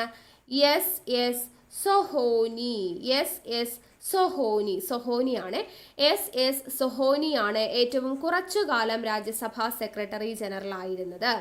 ഇനി നിലവിലെ രാജ്യസഭാ സെക്രട്ടറി ജനറൽ ആരാണ്? നിലവിലെ രാജ്യസഭാ സെക്രട്ടറി ജനറൽ PC മോദിയാണ് നിലവിലെ രാജ്യസഭാ സെക്രട്ടറി ജനറൽ എന്നുള്ളത് അറിഞ്ഞിരിക്കുക. ഓക്കെ, അടുത്ത ചോദ്യം. സൈമൺ കമ്മീഷനെതിരെ നടന്ന പ്രകടനത്തിലുണ്ടായ ലാത്തി ചാർജിൽ പരിക്കേറ്റതിനെ തുടർന്ന് മരണമടഞ്ഞ ദേശസ്നേഹി ആര്? സൈമൺ കമ്മീഷനെതിരെ നടന്ന പ്രകടനത്തിലുണ്ടായ ലാത്തി ചാർജിൽ പരിക്കേറ്റതിനെ തുടർന്ന് മരണമടഞ്ഞ ദേശസ്നേഹിയാണ് ആര്? Option A Lala Lajpat Rai. അപ്പോൾ സൈമൺ കമ്മീഷനെ കുറിച്ച് നമുക്ക് എന്തൊക്കെ കാര്യങ്ങളാണ് പഠിക്കാനുള്ളത്? 1919 ഭരണപരിഷ്കാരങ്ങൾ എല്ലാ പ്രായോഗിക അർത്ഥത്തിലും പരാജയപ്പെട്ടതിനാൽ കൂടുതൽ ഭരണപരിഷ്കാരങ്ങൾ ശുപാർശ ചെയ്യുന്നതിലേക്കായിട്ട് ബ്രിട്ടീഷ് പാർലമെന്റ് നിയമിച്ച കമ്മീഷനാണ് സൈമൺ കമ്മീഷൻ. ഏത് വർഷമാണ് നിയമിക്കുന്നത്? 1927ലാണ് സൈമൺ കമ്മീഷൻ ബ്രിട്ടീഷ് പാർലമെന്റ് നിയമിക്കുന്നത്. സൈമൺ കമ്മീഷന്റെ പൂർണ്ണമായിട്ടുള്ള പേരെന്താണ്? സർ ജോൺ സൈമൺ കമ്മീഷൻ എന്നുള്ളതാണ് കേട്ടോ. അപ്പൊ ഇതിന്റെ ഔദ്യോഗിക നാമം എന്ത് എന്നുള്ളത് പഠിച്ചു വെച്ചേക്കാം. സൈമൺ കമ്മീഷന്റെ ഔദ്യോഗിക നാമമാണ് ഇന്ത്യൻ സ്റ്റാറ്റ്യൂട്ടറി കമ്മീഷൻ എന്നറിയപ്പെടുന്നത് സൈമൺ കമ്മീഷൻ ആണ്. ഇതിന്റെ അധ്യക്ഷൻ ആരാണ്? സർ ജോൺ സൈമൺ അദ്ദേഹത്തിന്റെ പേരിലാണ് ഈ ഒരു കമ്മീഷൻ അറിയപ്പെടുന്നത്. അപ്പൊ സൈമൺ കമ്മീഷനിലെ അംഗങ്ങളുടെ എണ്ണം എത്രയാണ്? സൈമൺ കമ്മീഷനിലെ അംഗങ്ങൾ എന്ന് പറയുന്നത് 7 പേരാണ്. ആരൊക്കെയാണ് ആ അംഗങ്ങൾ? ഒന്ന്, സർ ജോൺ സൈമൺ. ആദ്യത്തെ ആൾ ആരാണ്? സർ ജോൺ സൈമൺ ആണ് ആദ്യത്തെ അംഗം. ഇനി രണ്ടാമത്തെ അംഗം എന്ന് പറയുന്നത് ക്ലെമന്റ് ആറ്റ്ലി ആണ് രണ്ടാമത്തെ അംഗം. മൂന്നാമത്തേത് ഹാരി ലെവി ലോസൺ. ആരാണ്? Harry Levi Lawson. നാലാമത്തെ അംഗം എഡ്വേർഡ് കാഡ്ഗൻ എന്നുള്ളതാണ് നാലാമത്തെ വ്യക്തി. ദെൻ അഞ്ചാമത്തെ അംഗമാണ് ജോർജ് ലെയ്ൻ ഹോക്സ്. ആരാണ്? ജോർജ് ലെയ്ൻ ഹോക്സ് എന്ന് പറയുന്ന വ്യക്തി. ദെൻ അടുത്തത് ആറാമത് ആരാണ്? ആറാമത് ഡൊണാൾഡ് ഹോവാർഡ് ആണ് കേട്ടോ. Donald Howard. ഓക്കെ, അപ്പോൾ സർ ജോൺ സൈമൺ, അതുപോലെ Clement Attlee, Harry Levi Lawson, Edward Cadogan, പിന്നെ George Lane Fox, Donald Howard. ഒരാളും കൂടി ഉണ്ടല്ലോ. ആരാണ് ഏഴാമത്തെ ആള്? Vernon Hartshorn. പേരെന്താണ്? വെർണോൺ ഹാർസ്റ്റ് ഷോൺ എന്ന വ്യക്തിയാണ് ഏഴാമതായിട്ട്. അപ്പൊ അംഗസംഖ്യ സൈമൺ കമ്മീഷന്റെ അംഗങ്ങൾ എന്ന് പറയുന്നത് 7 പേരാണ്. ഈ സൈമൺ കമ്മീഷൻ ഇന്ത്യ സന്ദർശിക്കുമ്പോൾ ഇന്ത്യയിലെ വൈസ്രോയി ആരായിരുന്നു എന്ന് ചോദിച്ചാൽ അത് ഇർവിൻ പ്രഭു ആണ് സൈമൺ കമ്മീഷൻ ഇന്ത്യ സന്ദർശിച്ചപ്പോൾ ഇന്ത്യയിലെ വൈസ്രോയി എന്ന് പറയുന്നത് കേട്ടോ. ഈ സൈമൺ കമ്മീഷൻ അറിയപ്പെടുന്ന മറ്റൊരു പേരാണ്, ഔദ്യോഗിക നാമം ഇന്ത്യൻ സ്റ്റാറ്റ്യൂട്ടറി എന്ന് പറഞ്ഞു, മറ്റൊരു പേരാണ് വൈറ്റ് മെൻ കമ്മീഷൻ. എന്ത് പേരിലാണ് അറിയപ്പെടുന്നത്? വൈറ്റ് മെൻ കമ്മീഷൻ എന്ന പേരിൽ അറിയപ്പെടുന്നത് സൈമൺ കമ്മീഷൻ ആണ് എന്നുള്ളത് ഓർത്തിരിക്കുക. ഈ സൈമൺ കമ്മീഷനെ ഇന്ത്യക്കാർ ബഹിഷ്കരിക്കാൻ കാരണം എന്ത് എന്ന് ചോദിച്ചു കഴിഞ്ഞാൽ എന്താണ്? ഇന്ത്യക്കാരായിട്ടുള്ള ഒരാൾ പോലും അതിലുണ്ടായിരുന്നില്ല. അതുകൊണ്ടാണ് സൈമൺ കമ്മീഷനെ ഇന്ത്യക്കാര് ബഹിഷ്കരിക്കാനായിട്ട് കാരണമായത്. ഒരു ഇന്ത്യക്കാരൻ പോലും സൈമൺ കമ്മീഷനിൽ ഉണ്ടായിരുന്നില്ല എന്നതുകൊണ്ട്. ഇനി സൈമൺ കമ്മീഷനെതിരെ പ്രമേയം പാസാക്കിയ കോൺഗ്രസ് സമ്മേളനം ഏത് എന്ന് ചോദിച്ചാൽ 1927 മദ്രാസ് സമ്മേളനമാണ്. 1927 മദ്രാസ് സമ്മേളനമാണ് സൈമൺ കമ്മീഷനെതിരെ പ്രമേയം പാസാക്കിയിട്ടുള്ള കോൺഗ്രസ് സമ്മേളനം. ഓക്കെ, അപ്പൊ ഈ മദ്രാസ് സമ്മേളനത്തിന്റെ അധ്യക്ഷൻ ആരായിരുന്നു? M.A. അൻസാരി ആയിരുന്നു. M.A. അൻസാരി ആയിരുന്നു ഇതിന്റെ അധ്യക്ഷൻ. ഈ മദ്രാസിൽ സൈമൺ കമ്മീഷനെതിരായുള്ള പ്രക്ഷോഭം നയിച്ചത് ആരാന്ന് ചോദിച്ചാൽ ടി പ്രകാശമാണ് മദ്രാസിൽ സൈമൺ കമ്മീഷനെതിരെയുള്ള പ്രക്ഷോഭം നയിക്കുന്നത്. നമ്മൾ പറഞ്ഞു ലാലാ ലജ്പത് റായിയുടെ കാര്യം പറഞ്ഞല്ലേ. ആരാണ് ലാലാ ലജ്പത് റായ് എന്ന് പറഞ്ഞിട്ടുണ്ടായിരുന്നു? സൈമൺ കമ്മീഷനെതിരെ നടന്ന പ്രകടനത്തിലുണ്ടായ ലാത്തി ചാർജിൽ പരിക്കേറ്റതിനെ തുടർന്ന് മരണമടഞ്ഞ ദേശസ്നേഹിയാണ് ലാലാ ലജ്പത് റായ് എന്ന് നമ്മൾ പറഞ്ഞിട്ടുണ്ടായിരുന്നു. അപ്പോൾ ലാലാ ലജ്പത് റായിയുടെ മരണത്തിന് കാരണമായ ലാത്തി ചാർജിന് നേതൃത്വം നൽകിയിട്ടുള്ള ബ്രിട്ടീഷ് ഓഫീസർ ആര് എന്ന് ചോദിച്ചാൽ സാൻഡേഴ്സൺ ആണ്. സാൻഡേഴ്സൺ എന്ന് പറയുന്ന ബ്രിട്ടീഷ് ഓഫീസറാണ് ലാലാ ലജ്പത് റായിയുടെ മരണത്തിന് കാരണമായ ലാത്തി ചാർജിന് നേതൃത്വം നൽകിയത്. ഈ സാൻഡേഴ്സനെ വധിച്ചത് നമ്മുടെ ഇന്ത്യൻ സ്വാതന്ത്ര്യ സമര സേനാനികളായിട്ടുള്ള 3 പേർ ചേർന്നാണ്. ഭഗത് സിംഗ്, അതുപോലെ രാജ്ഗുരു, സുഖ്ദേവ് എന്ന് തുടങ്ങുന്ന 3 ഇന്ത്യൻ സ്വാതന്ത്ര്യ സമര സേനാനികൾ ചേർന്നാണ് ലാലാ ലജ്പത് റായിയുടെ മരണത്തിന് കാരണമായ സാൻഡേഴ്സണെ വധിച്ചത്. ആരാണ്? ഭഗത് സിംഗ്, രാജ്ഗുരു, സുഖ്ദേവ് എന്ന് പറയുന്ന 3 ഇന്ത്യൻ സ്വാതന്ത്ര്യ സമര സേനാനികൾ. ഇനി ഈ പറയുന്ന സൈമൺ കമ്മീഷനെ അസംബന്ധങ്ങളുടെ കൂമ്പാരത്തിലേക്ക് എന്നറിയപ്പെട്ട റിപ്പോർട്ട്, ഓക്കെ, എന്താണ്? അസംബന്ധങ്ങളുടെ കൂമ്പാരത്തിലേക്ക് എറിയപ്പെട്ട റിപ്പോർട്ട് എന്ന് സൈമൺ കമ്മീഷനെ വിശേഷിപ്പിച്ചത് ആര് എന്ന് ചോദിച്ചു കഴിഞ്ഞാൽ ശിവസ്വാമി അയ്യർ ആണ്. അപ്പൊ ശിവസ്വാമി അയ്യർ എങ്ങനെയാണ് വിശേഷിപ്പിച്ചത് സൈമൺ കമ്മീഷനെ? അസംബന്ധങ്ങളുടെ കൂമ്പാരത്തിലേക്ക് എറിയപ്പെട്ട റിപ്പോർട്ട് എന്നാണ് വിശേഷിപ്പിച്ചത്. ഇനി സൈമൺ കമ്മീഷൻ റിപ്പോർട്ട് പ്രസിദ്ധപ്പെടുത്തിയ വർഷം ചോദിക്കാം. 1930 സൈമൺ കമ്മീഷൻ റിപ്പോർട്ട് പ്രസിദ്ധപ്പെടുത്തുന്നത് 1930 സൈമൺ കമ്മീഷനെ ഇന്ത്യയിലേക്ക് അയച്ച ബ്രിട്ടീഷ് പ്രധാനമന്ത്രി ആരാണ്? സ്റ്റാൻലി ബാൽഡ്വിൻ ആണ് കേട്ടോ. സ്റ്റാൻലി ബാൽഡ്വിൻ ആണ് സൈമൺ കമ്മീഷനെ ഇന്ത്യയിലേക്ക് അയച്ച ബ്രിട്ടീഷ് പ്രധാനമന്ത്രി. സൈമൺ കമ്മീഷനെ നിയമിച്ച ഇന്ത്യയുടെ സെക്രട്ടറി ആര് എന്ന് ചോദിച്ചാൽ ലോർഡ് ബിർക്കൻ വുഡ് ആണ് കേട്ടോ. ബിർക്കൻ ഹെഡ്. ഓക്കെ, ലോർഡ് ബിർക്കൻ ഹെഡ് എന്ന് പറയുന്ന വ്യക്തിയാണ് സൈമൺ കമ്മീഷനെ ഇന്ത്യയിലേക്ക് അല്ലെങ്കിൽ സൈമൺ കമ്മീഷനെ നിയമിച്ച ഇന്ത്യയുടെ സെക്രട്ടറി ആരാണ്? ലോർഡ് ബിർക്കൻ ഹെഡ് ആണ് എന്നുള്ള കാര്യം കൂടെ ഓർത്തിരിക്കുക. അപ്പോൾ ഇത്രയുമാണ് നമ്മുടെ ഇന്നത്തെ ക്ലാസ് എന്ന് പറയുന്നത്. ഏറ്റവും പ്രധാനപ്പെട്ട ചോദ്യങ്ങളും അതിൻ്റെ അനുബന്ധ വിവരങ്ങളുമാണ് നമ്മൾ ഡിസ്കസ് ചെയ്തത്.